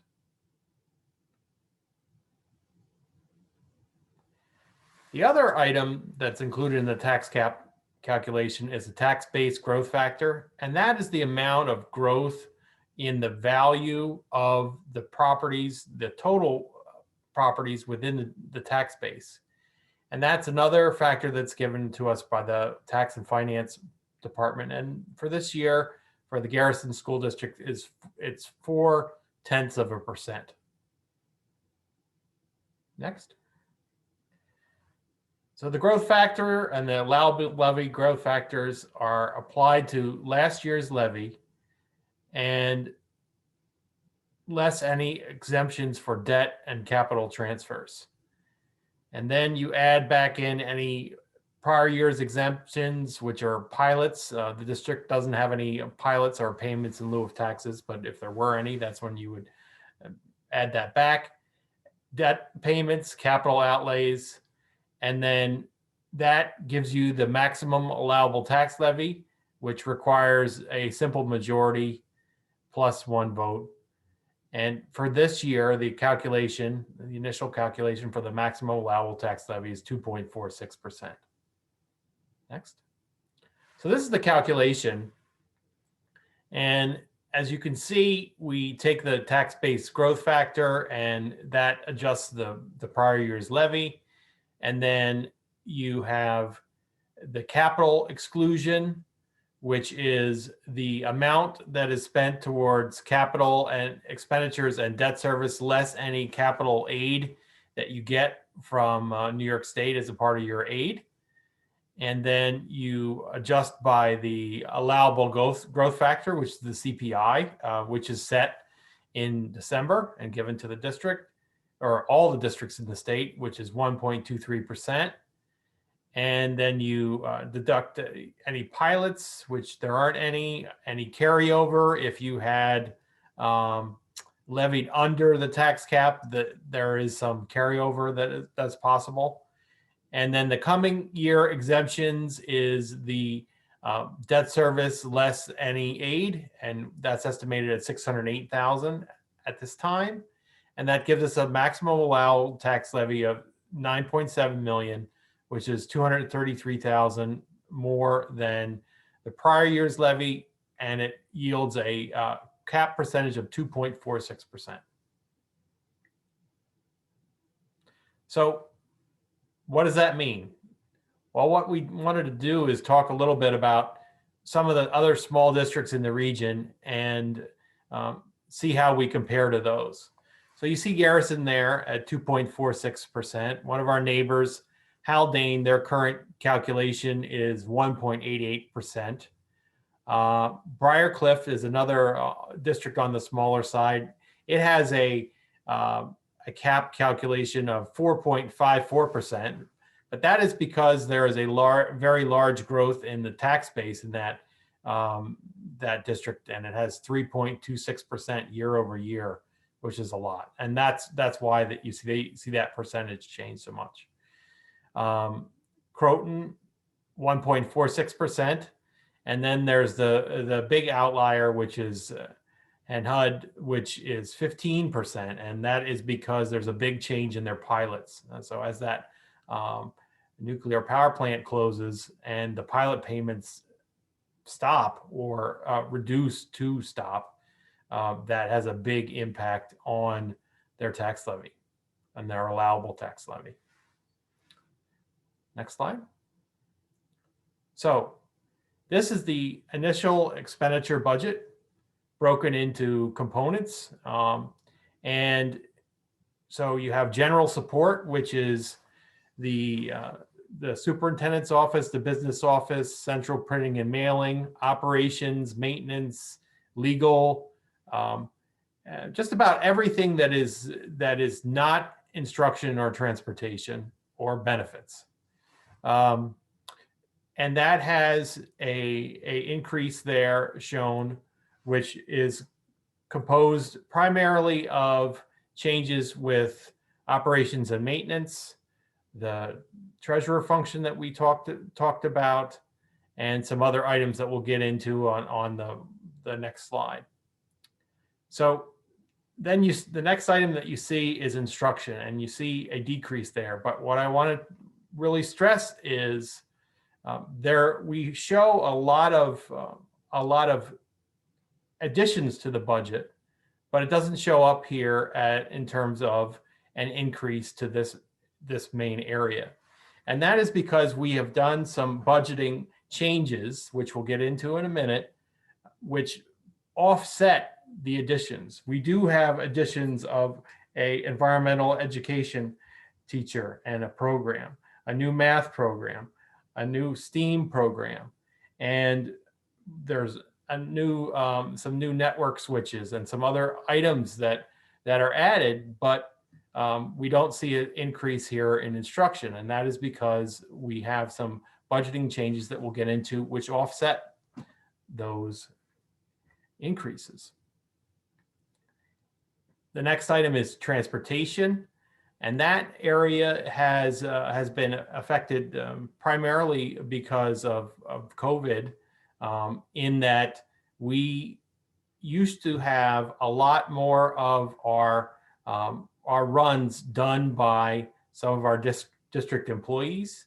And because of the increased requirements that we have for COVID, as far as keeping the building clean, safe, and open for the staff and students to be in the building, there's more of their time is being spent on cleaning. And as a result of that, we had to have more work done by the outside contractor. And that we didn't know that was going to need to take place until August, when the reopening plans really solidified, and that's why we see an increase in transportation here. Employee benefits shows a decrease, but that is another budgeting adjustment. There isn't any change to the benefits that the employees have that are contractually obligated to them. There is some budgeting adjustments that we took place there. And then you see debt service and interfund transfers, and those are both related, and they have to do with the fact that we have this capital project that is really going to start in earnest this summer, and capital expenses are going to be incurred.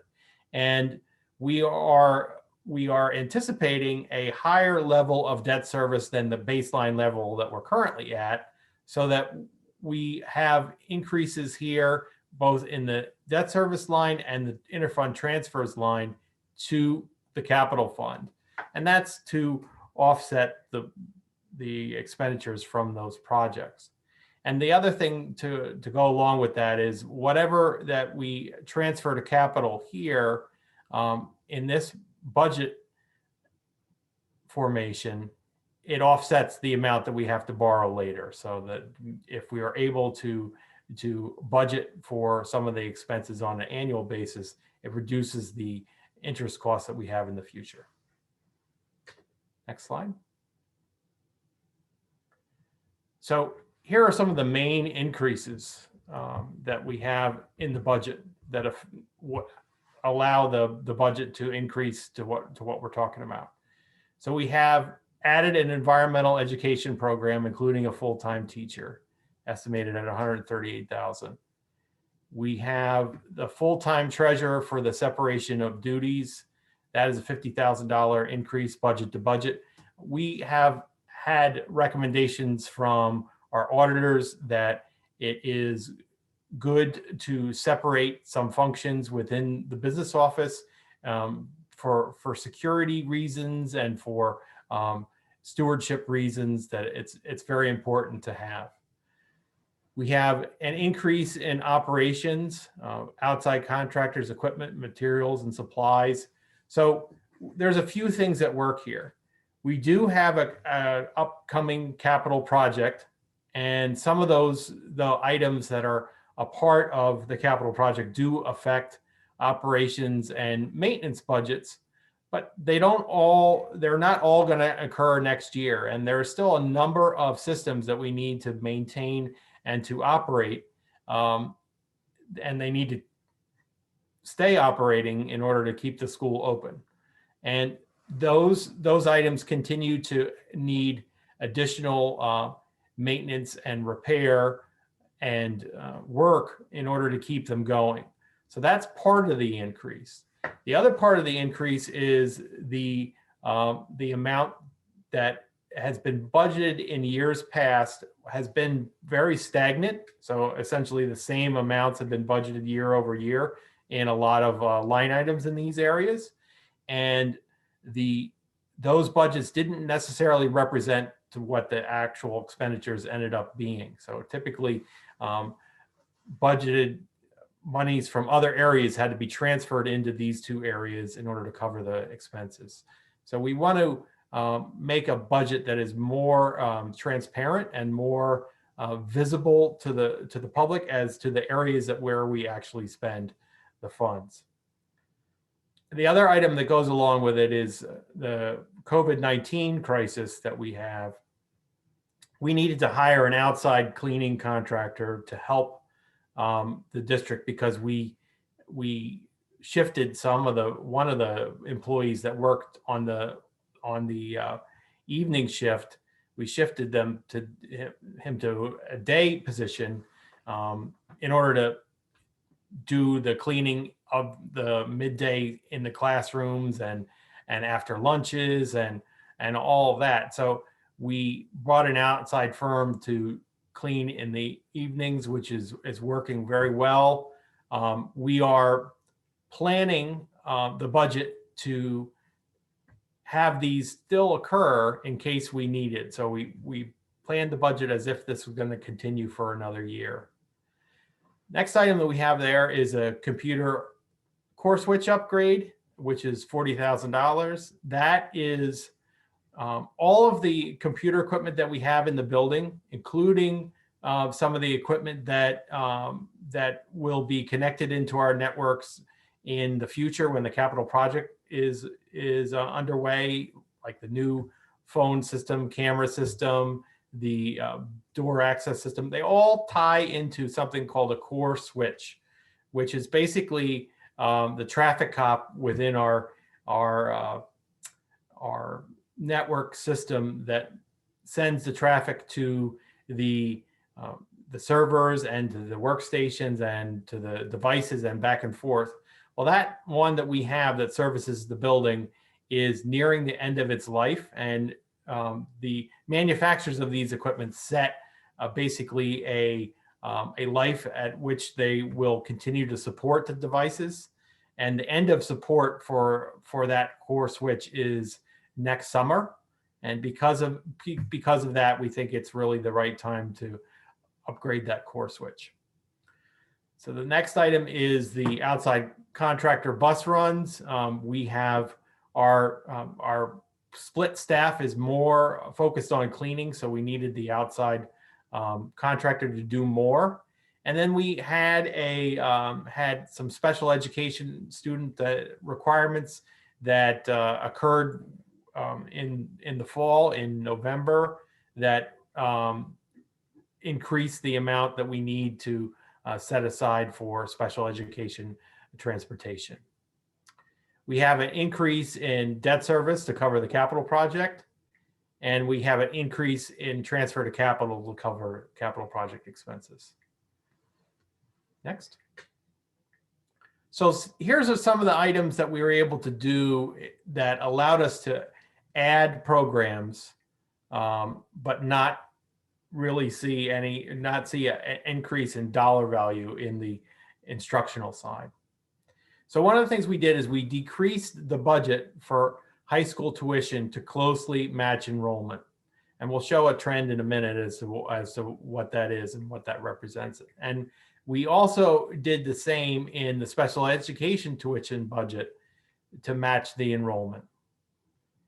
And then we decreased the health insurance budget to recognize the receipt of employee retiree contributions.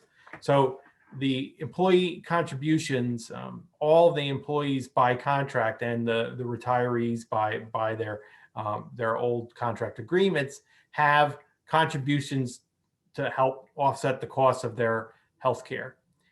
Those contributions have always been recognized, but the full expense, basically ignoring the contributions, were in prior year's budget. We are recognizing that the employees and the retirees will pay in the contribution, and that is reflected here. And it shows, even though we do project an increase in premiums of the health insurance, there is net budget a decrease because we're showing the contributions, which is about 120,000. And then we have the decrease 3 full-time aide positions with the salaries and benefits that are associated with those 3 in total. Next slide. So high school tuition. So we talked a little bit about budget versus actual and how we're budgeting closer. So there's the trends in the budgeted amount and the actual expenditures for high school tuition. And this is general education high school tuition. We typically budgeted for more unanticipated students in prior years than we are this year. So the tuition for general education students is anywhere between $16,000 and $19,000, depending upon which high school that the students select. So we had budgeted for, in some years, 10 or more unanticipated students to be enrolled and as a resident of Garrison and attending school. And while it does protect the district in case there is unanticipated students, we feel that the amount of protection was potentially excessive. And so we've reduced the amount that is budgeted for extra. So we have the ability to add a couple of students if they arrive unanticipated, but not 10 or more than 10.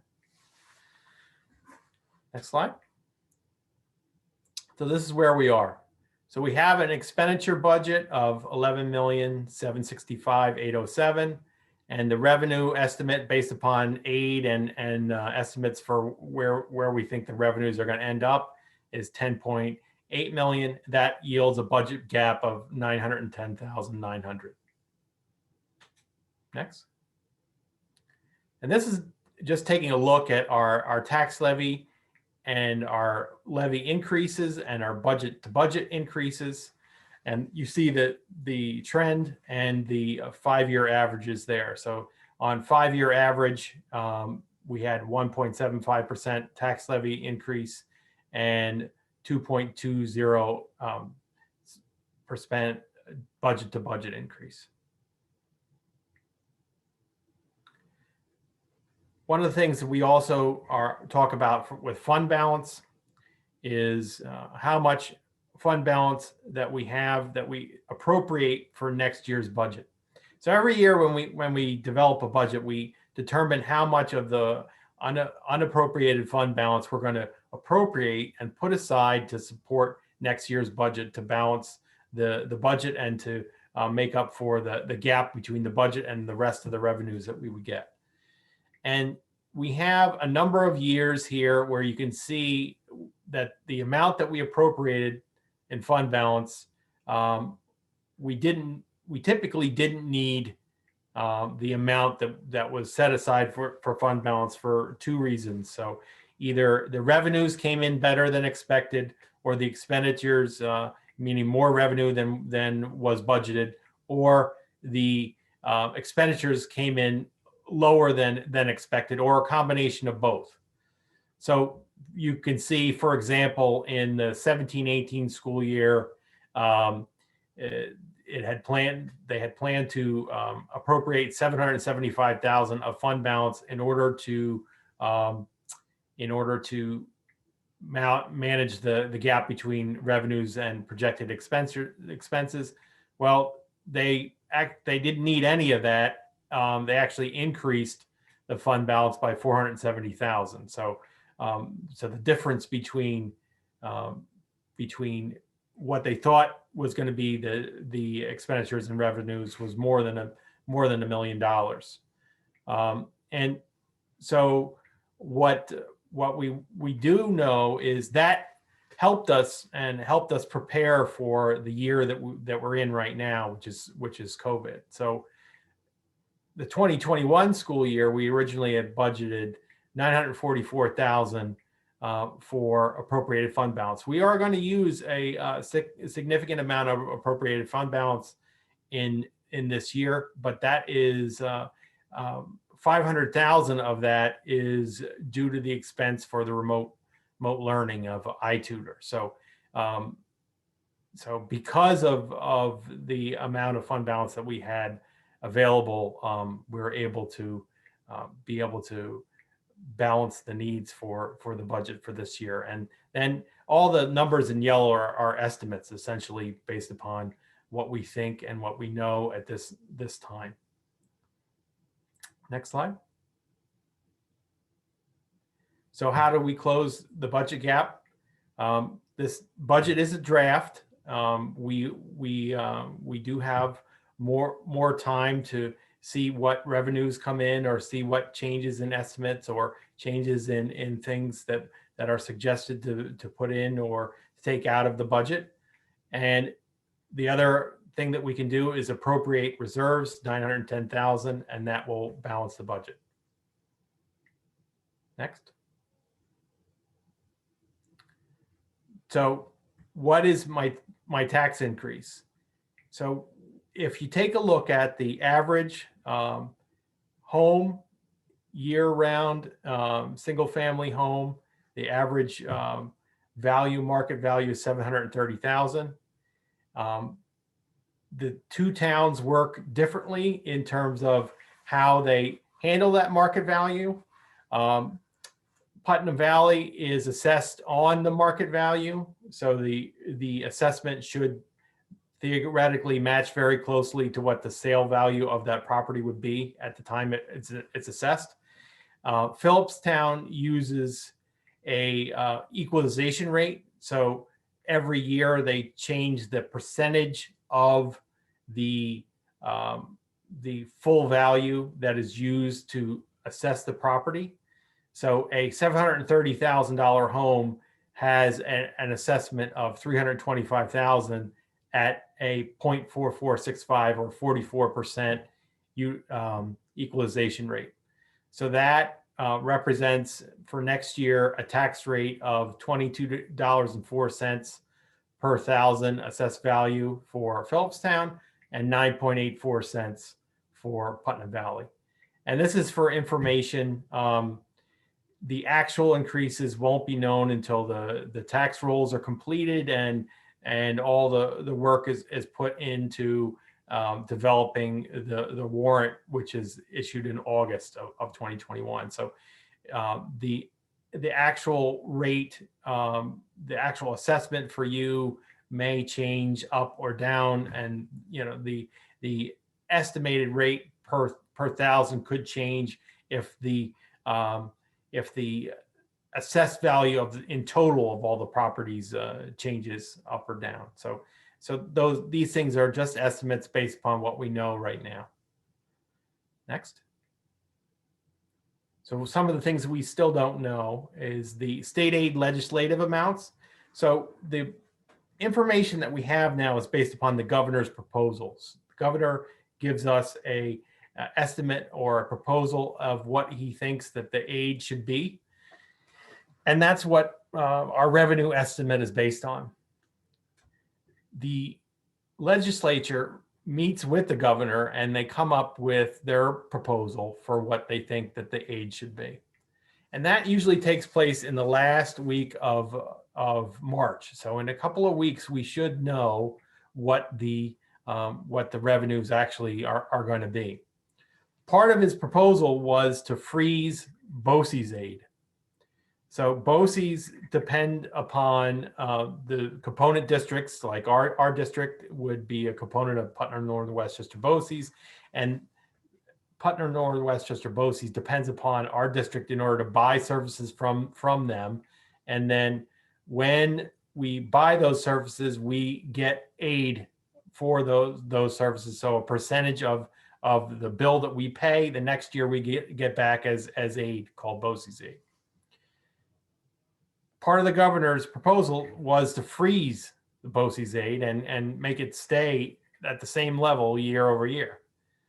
The problem with that is BOCES, just like any other organization, their costs change year over year. And as their costs change and they typically increase, they need to pass that cost along to us. If the aid that we get back stays frozen, that will be a disincentive for the districts to buy services, and it will really put the BOCES in a bad way. So the governor has proposed this in the past. It has never gone through, but at this point, we develop our budget and our estimate on revenues based upon the BOCES aid being frozen. And then the last item is, will ongoing precautions and expenses due to the pandemic continue the way they are? We're budgeting as if they are, because we think that is the way to make sure that we have the resources to cover the expenses that as they are occurring right now. So we are budgeting to be able to do the enhanced cleaning and for the transportation to be done more by the outside contractor, and those things are in place. Next slide. So here are some of the dates to know about what's coming up. So March 17th, we have a review of the budget. And then on April 7th, we asked the board to adopt the budget. We have a hearing, which recurs before the budget. It's going to be on May 5th. And on May 18th is the vote and the board election. And we want to remind everybody when it's time to come out and vote. And it's on May 18th in the gym from 7 to 9 p.m. And there's one board vacancy, and there's for a 1-year term, and then 3 for a 3-year terms.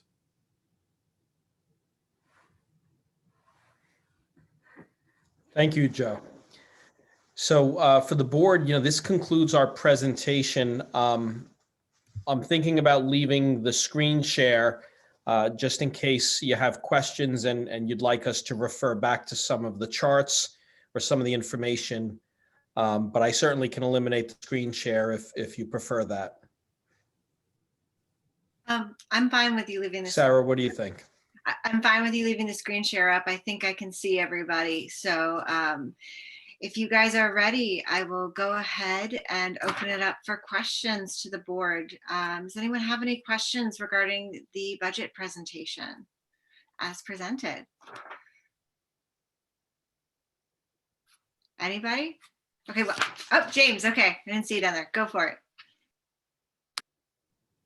Okay, sorry. I want to apologize for my video. I'm having trouble hearing sometimes, so I'm going in and out.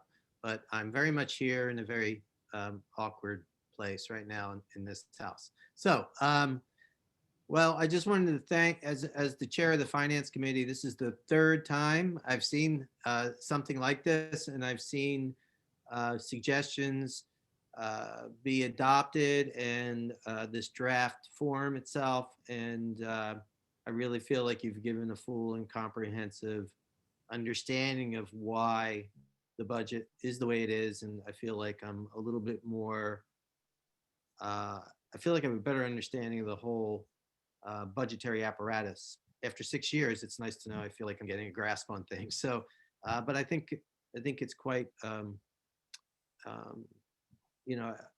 think it's quite solid presentation, and I appreciate it. And I see, I think this budget, in my estimation, I think the committee would agree with me, represents a kind of shift toward, supporting our students and supporting the things that are necessary for the district in order to move forward. And I think that the highlights presented at the beginning are, clear examples of that. So I think, I'm excited about the environmental educator. I think that's something we've been long seeking, this community, and I think it will be potentially a very tremendous impact. I'm equally excited about the director of technology, only because I feel like that position will help us discern what is necessary and what is not, and I feel like that is that's important.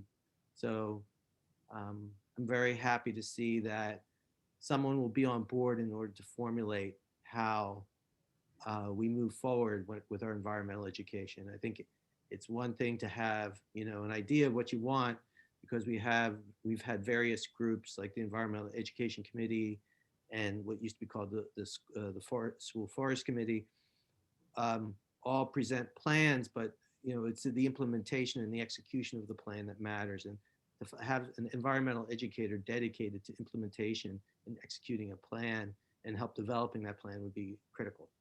So thank you for that. Thank you, James. Do we have any other questions or thoughts from the board? Jocelyn, you had your hand up before.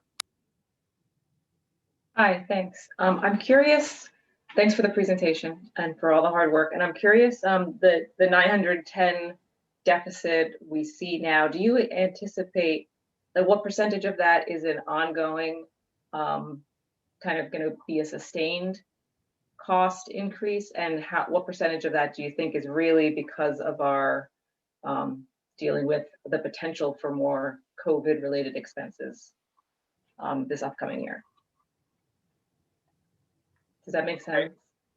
So that's a good question. I think that that there is maybe half of that expenditures are related to the enhanced, well, a little less than half of the are related to the enhanced cleaning and the transportation and those expenses that we're doing as a result of COVID. So so there's some that are going to go away because of that.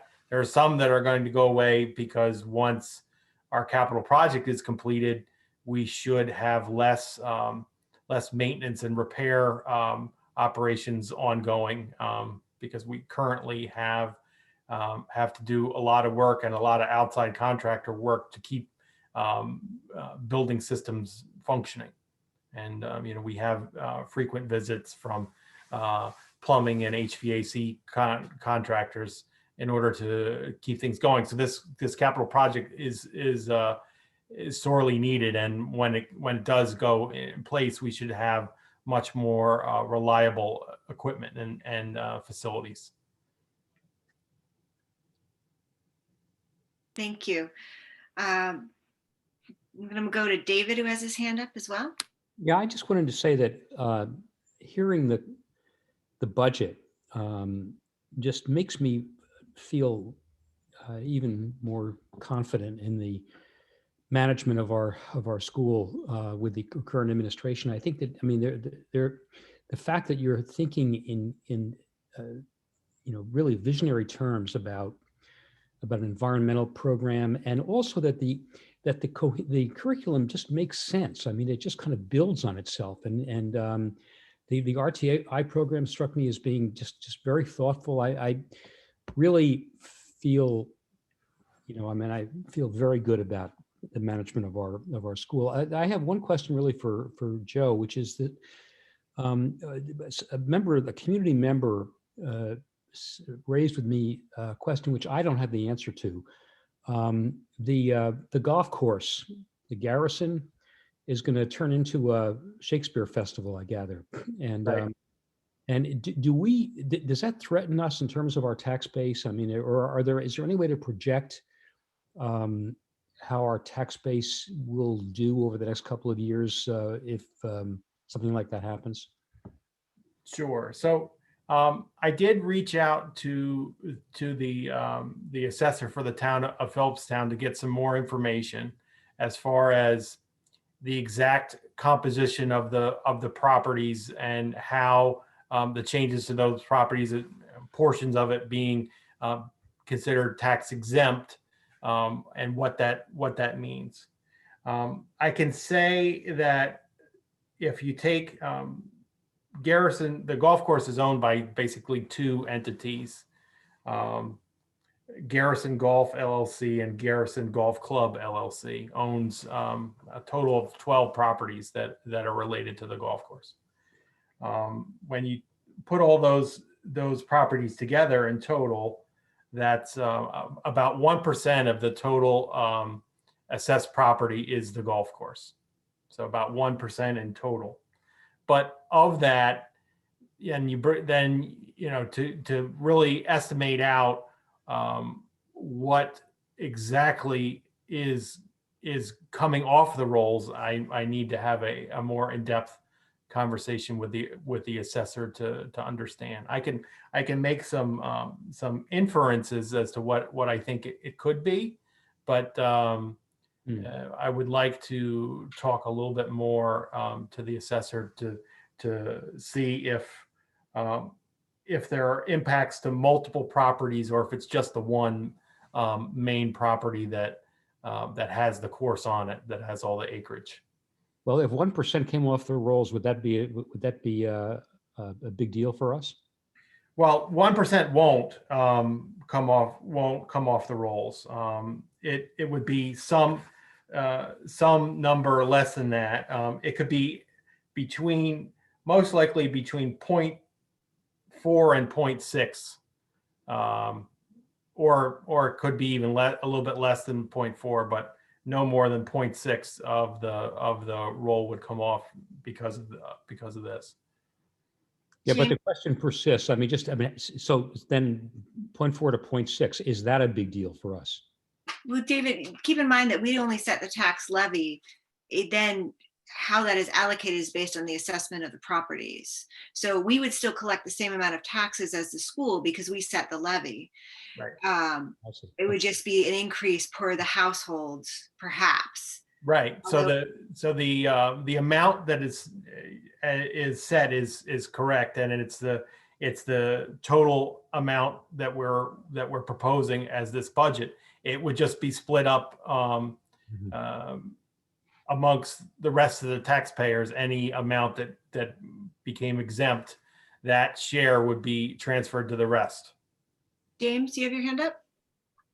I do. I'm sorry. Just on this point, I don't want to belabor it. It's one of the things that is in constant flux. But that whenever a property goes from a taxable property to non-taxable property, whether it's in land conservation, whether it's through the land trust, scenic cuts, and whoever it's through, that we share the burden of that as a community. But with this particular property, we're not quite sure how that's all going to shake out, only because of the way things are zoned. I understand that a significant portion of the property is still going to be reserved for a single person, single household dwelling. And that's the way it's zoned. And then however Hudson Valley Shakespeare Festival uses that property might be taxable or not taxable. So it's not a clear and cut question here. Thank you, James. Do I have other questions on the budget presentation? Madeline? Thank you, Carl and Joe. This is great. I actually enjoyed the presentation.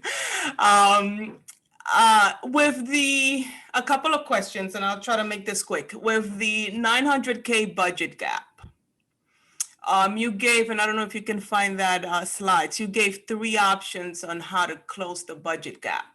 And the first one was to reduce expenditures. With your background and based on what you've seen, are there areas that you would recommend to put on that bucket list to be reviewed so we can close that gap further? At this point, there aren't areas that I could really recognize as for additional savings. There is still time left to potentially find some. And one of the things that Carl did a little bit allude to at the beginning is we did go and take a look at there's I think 180 budget lines in the budget. And we looked at the expenditure trends year over year for a number of years in the past, 8 to 10 years. And we looked at the budgeting practices, and we've developed this budget essentially looking at each individual code, and we didn't necessarily respect what was in last year's budget to put in current year's budget. A lot of times some people do what's essentially a rollover budget, and they keep putting the same amounts in each budget code for each year. We didn't do that. We took a look at the way expenditures actually occurred. And so there was a number of lines in the budget where over subsequent years, there was nothing spent in those budget lines. Those budget lines, we removed them because it doesn't make sense to budget for an expenditure in an area where you're not going to have an expenditure. So all of the low hanging fruit we did, and the other thing that we did is those adjustments to the budget for tuition. Those are much closer to where we think that they're going to be. So the things that we did as far as reducing the budget, we're confident that they don't affect the program and the educational process that we're doing. If we go much further with cuts, we have more of a risk of affecting program. Thank you. My other question was about the tax increase, the calculation on the tax increase. Can you help me do the math? I couldn't figure out if a home of a value of $730,000, what would be the total estimated tax? And I know this is just an estimate. So the total estimated tax would be multiplying the, basically for Phillipstown, it would be 325.9 for point, if you want to use all the decimals, 325.945 times 22.04. That would give you the number. Okay. And then for the one below it, it'd be 730 times 9.84. That would give you the tax. That does excludes things like STAR and all those other items.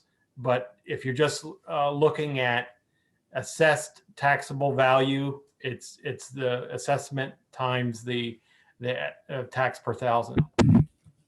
Well, the assessment divided by 1,000 times the tax per thousand. So that's $7,000 more or less for the year. Yeah, for in total for that property of regular, that's their regular tax bill. Their last year's tax bill was, slightly less than that, 2% different than that. Got it. Thank you. Mhm. Well, I'm going to jump in with a question for a minute, and while other board members perhaps think of some. First, I want to thank you both. I did have the pleasure as well as sitting on the Finance Committee, and I really enjoyed working on this budget with you. I really think this focuses on core academics in a way that will help shape our school for the future. I love the focus on the environmental education programming. And I was wondering if you could speak a little bit more, Carl, to how you envision that position working. If we're adding a teacher, what are they teaching? Are they working across all grades? What does that look like? And I know it's early in the process at this point. We're at our first budget meeting and presentation, so we're still developing, we're still thinking this through, but anything you can sort of elaborate on at this point would be great. Sure, Sarah, I'm happy to. So one need at the middle school is one section of science. Particularly sixth grade. We have in the past had different people filling in. Our main middle school science teacher, Naomi Cook, also she teaches all 3 grade levels, but for the 8th grade course, Living Environment, she also has periods. So to allow those labs, we have to take away one period of 6th grade science. So we've covered it, but we think having a person dedicated with a very solid science background would be best.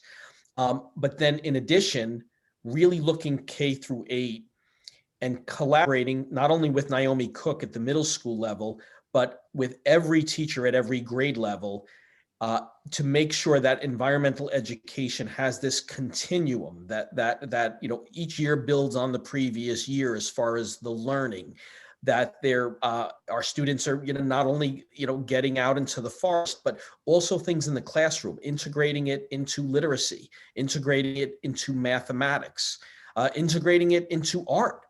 And other subject areas. I think the potential is incredible here. But also this person, I see them as the central point person to all these different organizations that we have access to. And again, this coordination and pulling together, whether it be the Autobahn, whether it be Putnam Northern Westchester BOCES has a tremendous amount of resources. And I know that there is a very long list. And even locally in our very community, we have so much expertise. So I think we could leverage that much more effectively if we have this one position. And let me just say one other thing on this topic. Typically an elementary teacher has expertise in math and ELA. Sometimes they do have additional background in science or, or social studies, but, typically those are the two areas of strength and the areas that they focus on in their college education, their graduate programs. So it's not typical to have a teacher, an elementary teacher, who is well-versed in environmental education. It's not a required course in any of the education programs, undergraduate, graduate. So it is something where if you have a specialist, someone who could help develop our current teaching staff and be a partner for them, collaborate with them, support them, and help them to develop their understanding and skills. I think that's what I vision for this position. And I think it's something that can really get us to where we want to be educationally in this area. Thank you, Matt. Thanks, Carl. Thanks, everybody, for this. This has been incredibly enlightening and really impressive. I echo all the comments along those lines. I was wondering, Carl, if you could expand similarly to the way you did with Sarah's question just now on the DOT position, and specifically like what that might look like in a post-pandemic world, what that position would focus on. Sure, Matt. The DOT, there are some, very necessary responsibilities that all districts have, no matter what the size of the district is.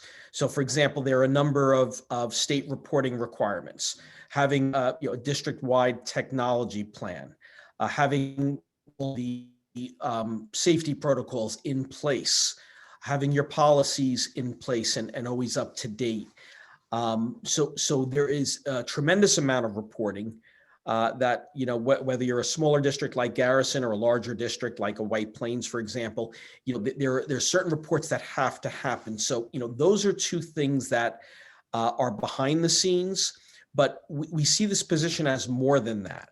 We definitely see the position as supporting instruction and working with many of these K-8 alignments. So, for example, we spoke earlier about RTI, and David even mentioned ELA and math, but there are other areas. There's music, the music program, and we do only have one music teacher, but that person does need support, so we'd like to see someone who could take on other subject areas. Allison and Mig can't do them all. And I'm a big believer that there needs to be alignment across the board. So history, and Allison has a strong history background, so she may take history, but, whoever, fills this position, they may take the lead math and science. Also across the board, supporting instructional technology, because, that is something that going forward, I do believe instructional technology will be integrated into nearly everything that we do. And that doesn't necessarily mean screen time, because technology means much more than just, being on a computer screen. So with the STEAM program, for example, this person could be that lead administrator supporting the STEAM program that we want to develop. And again, it's still in the conceptual stage. We don't have all the details of the curriculum worked out, but we do see this person as also being a significant support to curriculum and instruction, in addition to our building principal. Great, thank you. You're welcome. Do I have other questions, thoughts before we move on? I'm really enjoying I enjoyed the presentation, but I do realize it is late in the evening. So, all right, I don't see any other hands up. Thank you, Carl, for moving us back out of the screen. Thank you, Carl and Joe. I believe at this point, if I don't have any other questions, I am going to move on to public comment, given that we amended the agenda earlier. For public comment, everyone, I'm going to ask that if you have a question or comment, you enter it into the chat while I give you a moment to do so, and then I will read your question. I'm going to remind everyone that public comment is intended for members of the community to speak openly and voice concerns in accordance with policy 3220 of the Garrison Union Free School District. Any person wishing to speak shall comply with all provisions of this policy. Comments about specific school personnel or individual students is a violation of the policy. Concerns regarding students or personnel should be discussed privately with the superintendent. Okay, let me see. Okay, I'm going to go into the Q&A now and I will read them. We don't, if we can respond now based on the presentation, we will. If it needs follow-up, I'm sure Carl and Joe will follow up as well. Do you have a vision for the environmental program? Will it be education on our local environment or global? And will it utilize the school forest? The answer is yes, yes, and yes. So I think definitely we want to educate our children about local environmental challenges, whether that is something in the Hudson River, whether that's invasive species. I think that there's a long list, or endangered animals, whatever it may be. But I think we also need to educate them globally on what is happening because it is a global issue.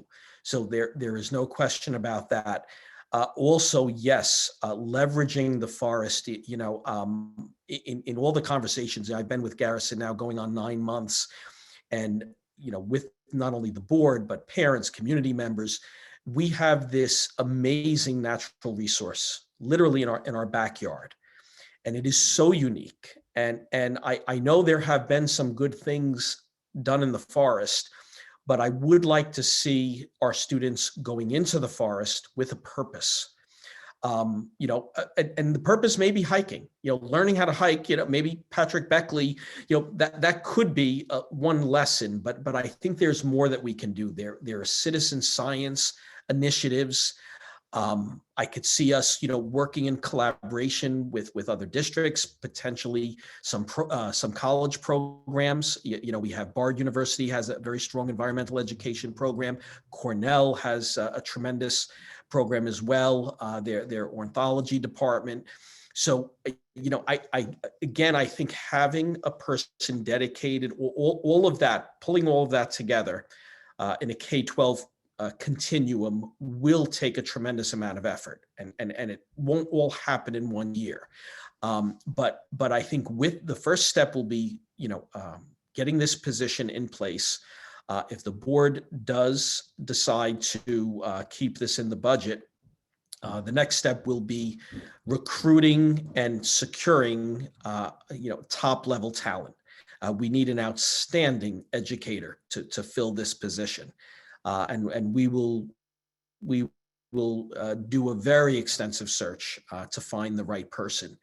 And then from there, I think working with the community resources, working with, like I said, Putnam Northern Westchester Bossies has a very robust environmental education department and a very strong network. So that may not be as clear as our parent guest was expecting as far as, what will the curriculum be? I think we don't have every detail figured out, but I think we definitely have a vision for what we'd like to see. So I hope that answers the question. Thank you, Carl. Next question. Thank you so much for the budget presentation. It was very informative. Are you able to help me understand where in the budget out-of-district placements are allocated? Is it under instruction? I'm going to stop. That's the first part of the question. Joe, I believe that goes to you, or Carl, if you want to take that. Yeah, I have it. That's good. So that does go under instruction. That the majority of it is under instruction, and then the other part of it, there may be some under transportation, because the students have to be transported to a program. So it's in two places: instruction and transportation. Next question I have is, what is a teacher on special assignment? What do they do, and what, if any, is the impact of reducing that role? Carl? Sure. A teacher on special assignment is basically a teacher who is relieved from a position to perform administrative, sometimes clerical tasks. What has happened, we did have a teacher on special assignment doing a lot of technical work. The needs, as you would imagine, even just 10 years ago, with regards to technology have grown exponentially. So over time, over the past 6 or 7 years, we have worked with a company called Edutech, and they are part of this budget. They started, I believe, 1 day per week, and then they increased to 2 days per week because our use of technology has become much more sophisticated. So our need for a company with a technician on site and then the backup support of a larger company has become necessary. So the demands, have, in my judgment, outpaced just having a teacher with release time to support the technical needs of the district. So that is the direction we're moving in. And there is no, the TOSA portion of this assignment, there is no direct instruction to students that would be lost. Thank you. Next question. I know the school has multiple aides. Are you able to help us understand where the 3 aide reduction is coming from? Elementary, middle school, special ed, other. Doesn't understand how aides are classified, but would like to understand the impact of adults in the room. Yes, I'm happy to answer that. Right now, we're projecting 2 general education aides and 1 special education aide that won't be needed next school year. Now, when I say that, I want to be clear. Special education, I think I said it earlier, I don't decide whether or not a child has a special education aide. The principal doesn't decide that. It's the Committee on Special Education, which is a team of people, our psychologist, our CSE chair, special ed teachers, gen ed teachers, speech teacher, parent. It's a collective decision-making process, and that process will end up in a recommendation for program and for potentially an aide. From what we can see now, because we've taken a very close look at students who have made growth, we do believe there's at least 1 case, possibly 2, where the children are doing so well. It's a reason to celebrate, actually, that they will no longer need an aide supporting them throughout the day. Of course, that could change. So, and CSEs haven't even really ramped up yet. So every child with an IEP has an annual review. The CSE convenes and they make these decisions. It is possible that 2 weeks from now, if the CSE decides to add an aide or remove an aide, or if a new family moves in and a child requires an aide, that I do come back to the board and say, we can't reduce 3, we only will reduce 2. And the IEP is a legal document. So if an aide is recommended, the child will get an aide. So I don't want our parents of special education students to be concerned. The budget, I guess the most important point is the budget doesn't drive special ed decisions. The needs of children drive those decisions, and then we have to make sure we fit it into the budget. But this is a projection. It's early March, and this is our best thinking now. But I'm pretty confident in reducing the 3, there will not be a negative impact to students or learning or safety or education. Thank you, Carl. Will there be a formal interview process for the new Director of Technology and Instruction position? The answer is yes. We will have an extensive and comprehensive process. Thank you. I am going to go over to the Q&A. What is the communication plan for families if the bus is not able to pick up my kids in the morning? Okay, our interim director of technology just upgraded our system where we've created a Blackboard subgroup for every family on the bus. I apologize for not doing that earlier. It has been a rough winter. And I know with roads and Old Albany Post Road in particular, roads like that have been a bit of a challenge. So going forward now, we can send a blackboard to every individual bus group, whether it's high school, elementary, middle, or both, and we will be more effective in the communication in that area going forward. Thank you. And then the last question I see here, if anyone else has any other questions, please enter them now. Thank you very much for this presentation. Again, this one speaks to the reduction in aides, which I believe we have already answered. I just want it reflected in the minutes. There was another question. Okay, anyone else?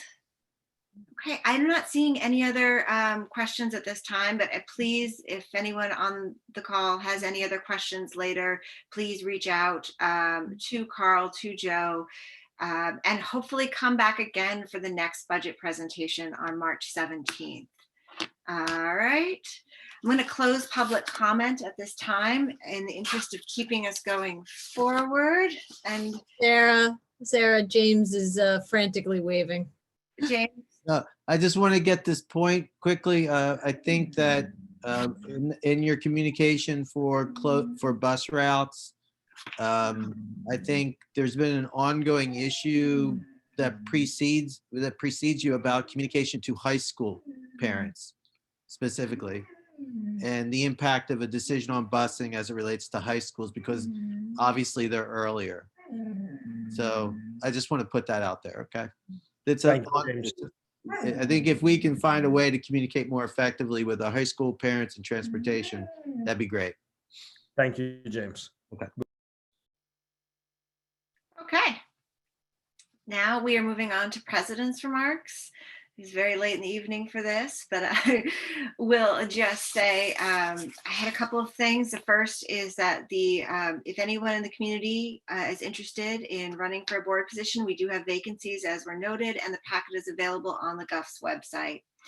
If you have any questions, please ask our district clerk.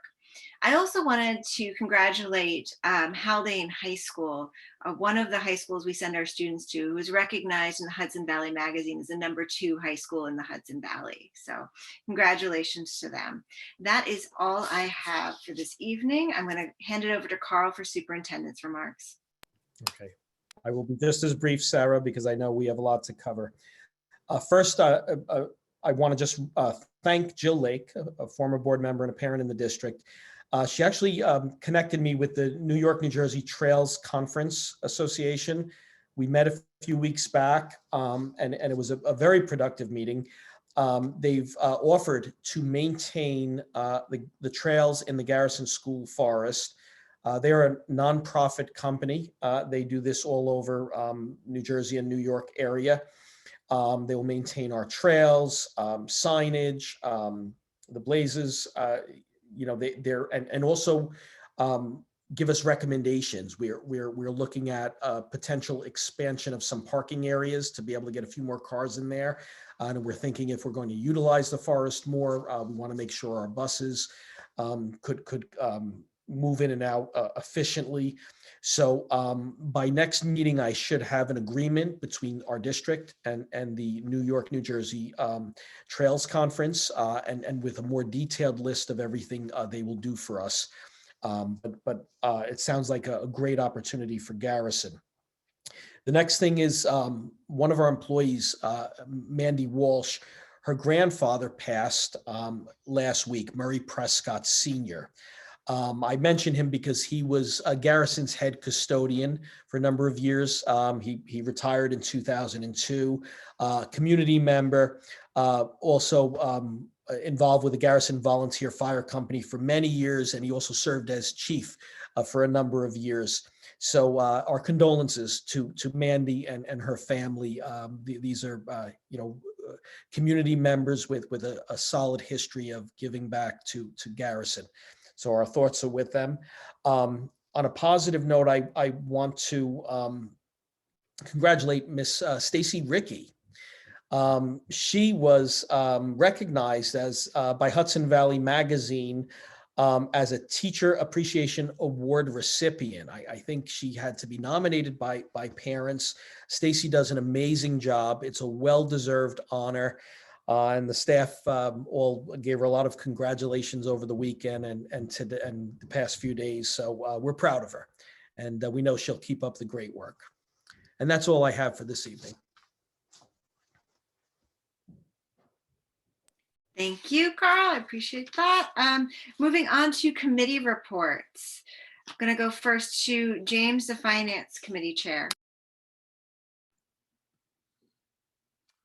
We had 2 meetings where we reviewed the budget, and we asked a lot of questions, and they got answered. And I think it was a very healthy process. I think Courtney mentioned it, that she felt, I don't know, I want to speak for you, Courtney. How did you feel? What would you add? That it was thorough. Went through a lot of details. Carl and Joe were extremely patient with us and all of our many questions. And it was really impressive from the first draft and their response to our comments, and then came back with revisions, the response, the wanting to listen to what the community really wants from the school, and how hard they've worked to try to respond to that. I felt like it was a very collaborative effort and mindful and transparent. And I think that it was an improvement both in tone and content for the committee. Thank you, James. Thank you, Courtney. Moving on to Facilities Committee, Matt. We have a meeting next week, so right now we'll hold off on that, but thank you. Thank you. Okay, Planning Committee, Jocelyn, do you have an update? Hi, thanks. Yeah, we, since the last regular meeting, we did have a strategic coherence planning team meeting with, the members of the community and the faculty who are also participating, along with the consultant, Jonathan Costa, where we kind of tried to finalize that vision of the graduate that Carl presented to you in the budget presentation with the dispositions and skills. And hopefully you all received that thought exchange email from Carl, which is asking, us all as board members and community members to take a look at that vision of the graduate and provide some kind of feedback to it, so that the team can come back together again next month, finalize it, in order for Jonathan to then present it to us, the board, I think at an April meeting, where we can hear a little bit more about what it means. Miss anything? James, David, Carl? Good. Okay, thank you, Jocelyn. One thought we did in our small planning breakout meeting with just the board members. We felt like we should get a better grip on affirming a mission statement and maybe developing a vision statement that should lead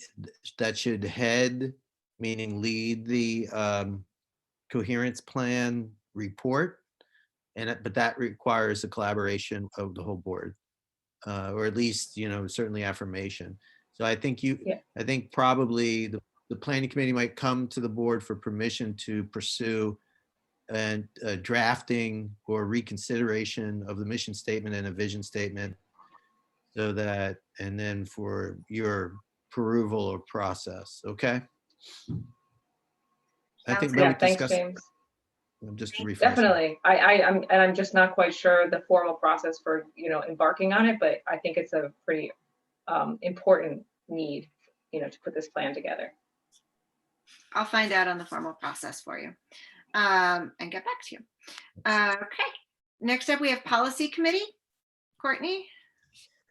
I don't think I have an update from our last meeting. Though correct me if I'm wrong. We are hopefully going to meet next week. Thank you. And the Audit Committee has not met.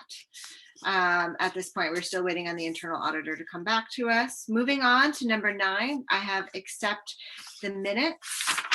Sorry, give me pages got messed up. I'm going to read the recommended action.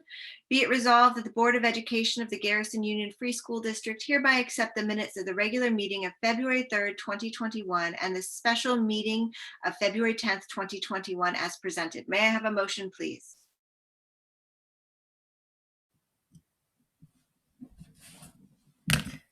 So moved.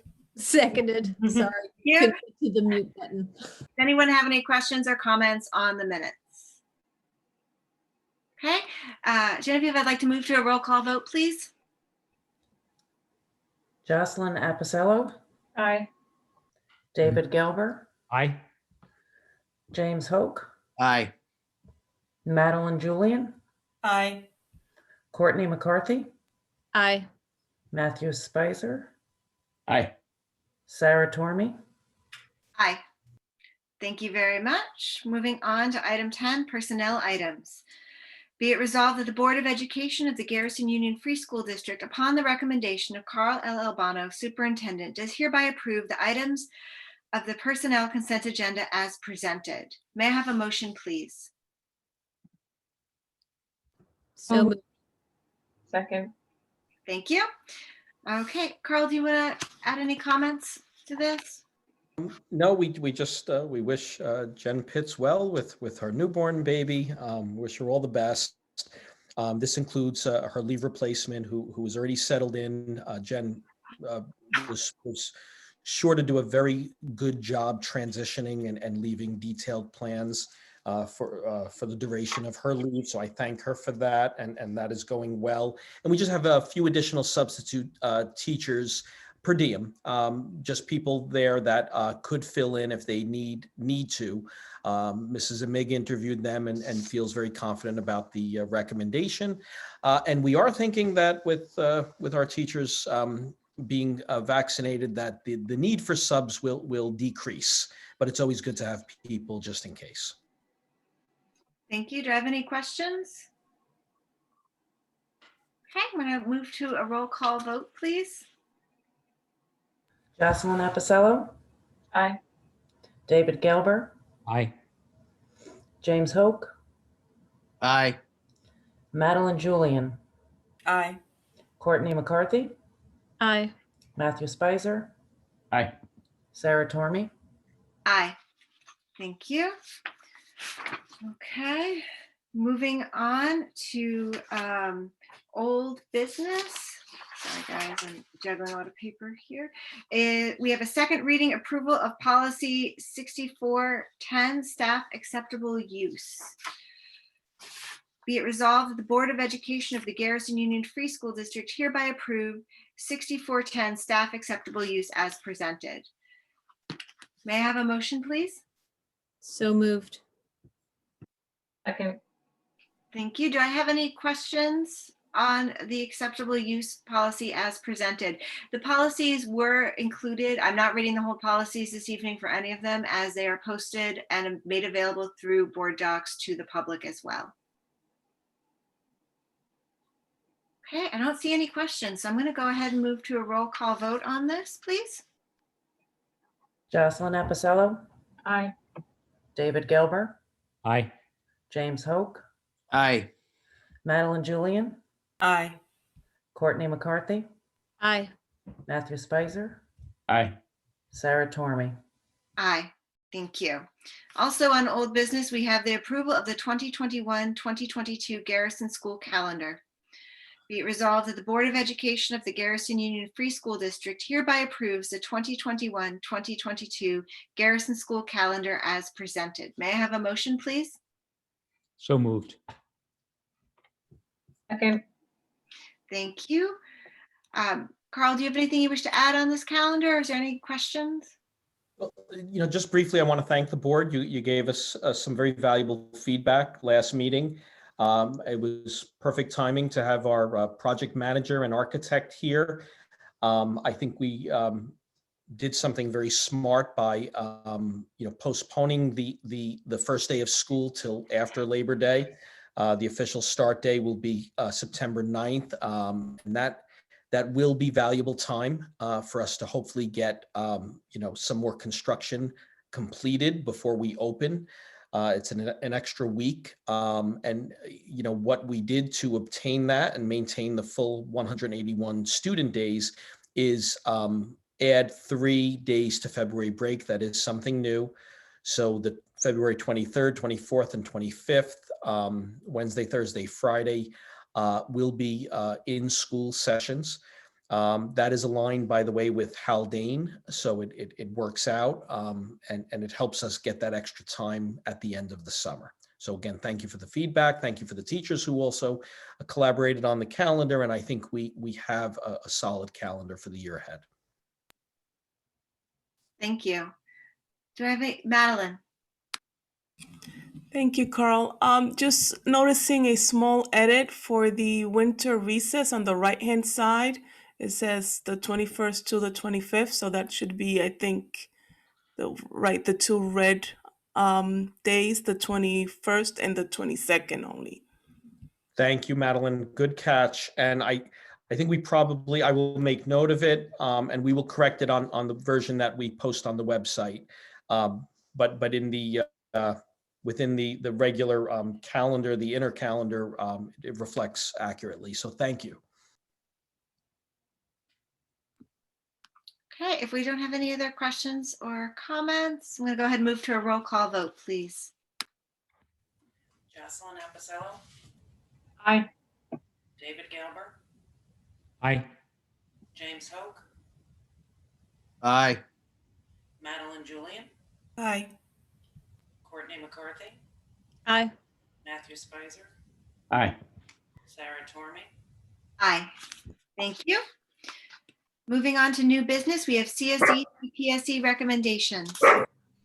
Be it resolved that the Board of Education of the Garrison Union Free School District approve the Committee on Special Education, CSE, and Committee on Preschool Special Education, CPSE, recommendations and student placements 17438, 17525, 17524, 17308. May I have a motion, please? So moved. Seconded. Thank you. Okay, we'll move to a roll call vote on this, please. Jocelyn Appicello. Aye. David Galber, Aye. James Hoke, Aye. Madeline Julian, Aye. Courtney McCarthy, Aye. Matthew Spicer, Aye. Sarah Tormey, Aye. Thank you. Okay, request for approval of Health and Welfare Services White Plains Central School District. Be it resolved that the Board of Education of the Garrison Union Free School District hereby approves a contract for health and welfare services with the White Plains Central School District for one student for an amount totaling $1,170.88 for the 2020-2021 school year. May I have a motion, please? So moved. Seconded. Thank you. Okay, questions, comments? Okay. Then I'm going to go ahead and move to a roll call vote. Jocelyn Appicello, Aye. David Galber, Aye. James Hoke, Aye. Madeline Julian, Aye. Courtney McCarthy, Aye. Matthew Spicer, Aye. Sarah Tormey,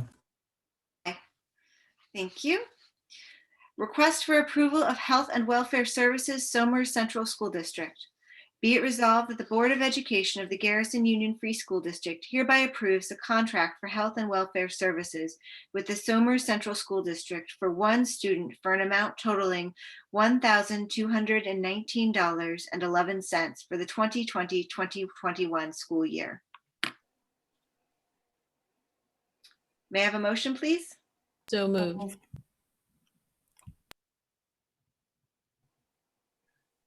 Can I have a second? Seconded. I think Madeline seconded. Oh, sorry, I didn't hear it. Thanks. Okay.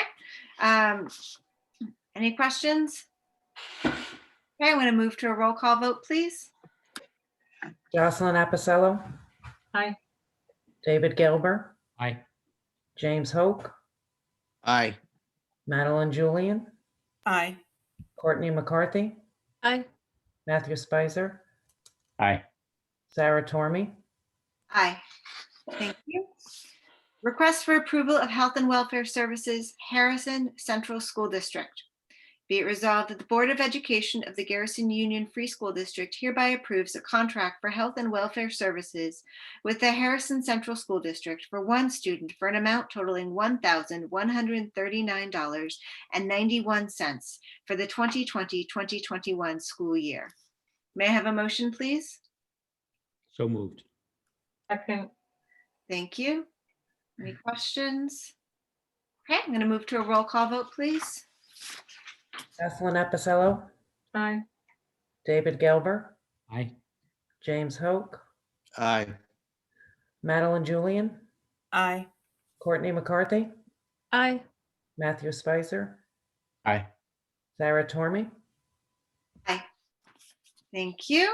Okay, that completes, I believe, our new business. And we are now moving on to, we have already done public comment. Thank you. So we are now at board member comment.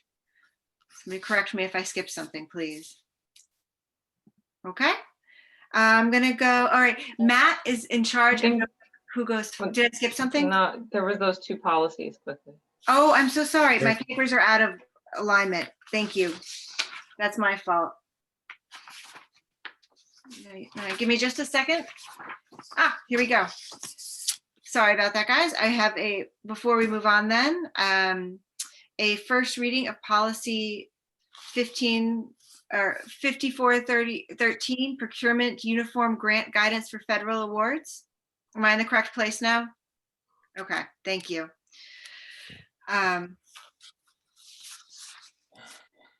Okay, so this is just a first reading. Everyone has the policy. It was posted on the website. Carl, do you want to speak to this one at all? Yeah, I may invite Joe. This was recommended by our auditors, and it is a new required policy for districts, and it's business related. Joe, you want to give a quick overview? Sure. So if a district receives any federal monies, so any title grants or any grants of any kind, there are requirements that need to be met as far as meeting the uniform guidance of how you protect monies that are given to you from the federal government. And this policy includes meeting those requirements. Thank you. Do I have any questions? Comments? Thoughts? Okay. This is just a first reading, so we will see this again next time for a second reading. I'm going to go ahead and move on then to the first reading of policy 7212, response to intervention RTI, which we heard about earlier. Again, the new policy is included on board docs and available to the public. Does anyone have any questions or thoughts on this one? Sarah, I'll just mention really briefly that there are two updated sections. One basically requires the district to follow up this policy with procedures. As I mentioned earlier, Allison has outlined thorough procedures that will be made available to everyone in the community. It also clearly states that having an RTI process does not prevent a parent from requesting a special education evaluation. Typically, we go through RTI first. If the desired outcome is not there, then we may make a referral to special education. But if a parent wishes, they always could make that request, and the district will honor it. Also, it's just an update. We were using different assessments in the past for RTI. I took out the specific name of the assessment, whether it's F&P or STAR, and just said it will be, a research-based, I believe is the language, assessment screening tool, and it will be administered 3 times a year. So that language is added. It is up to date, and thank you.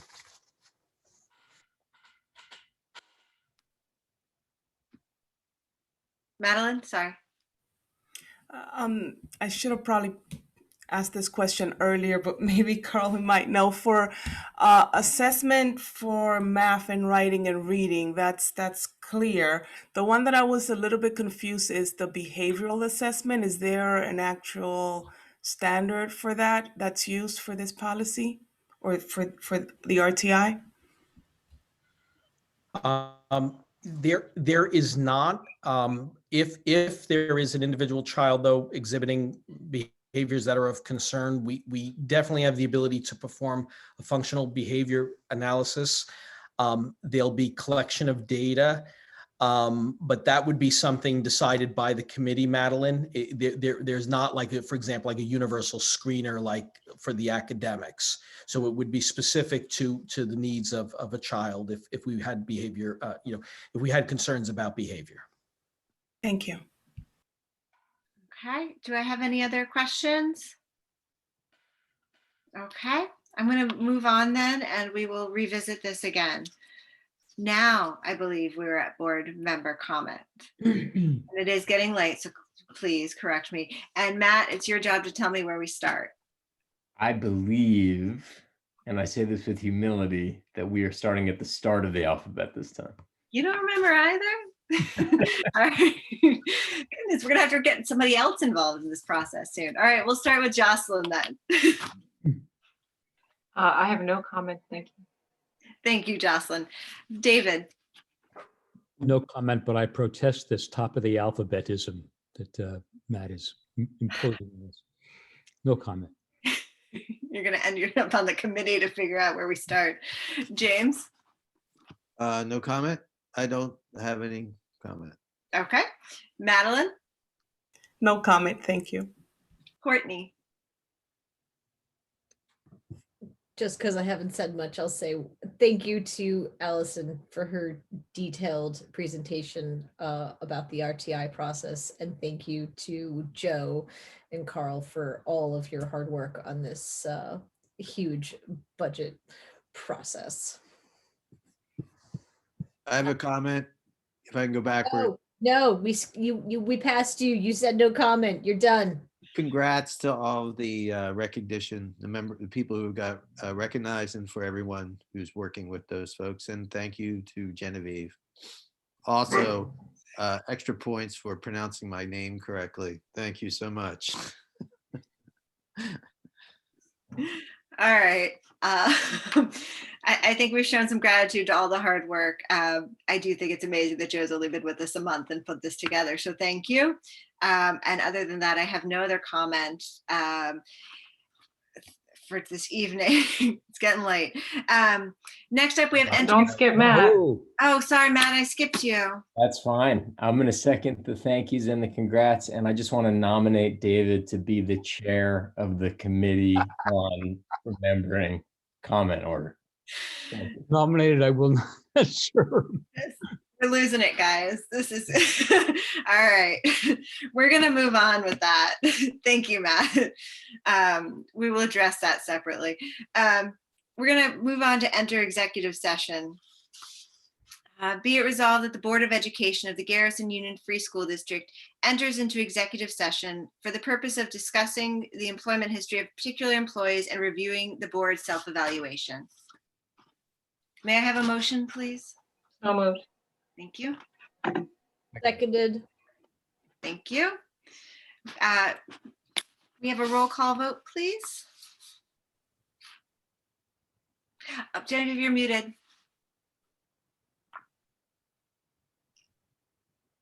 Me now? Yep. Okay. Jocelyn Apicello, Aye. David Gelber, Aye. James Hoke, Aye. Madeline Julian, Aye. Courtney McCarthy, Aye. Matthew Spicer, Aye. Sarah Tormey. Aye. Carl will be sending a link for the executive session. We have a 5-minute break. Let's try and keep it really quick, seeing as it's getting late. And I will note that we will adjourn executive session without taking any further action. Thank you all for attending this evening, and I will see you soon. Bye-bye. Back to this link is.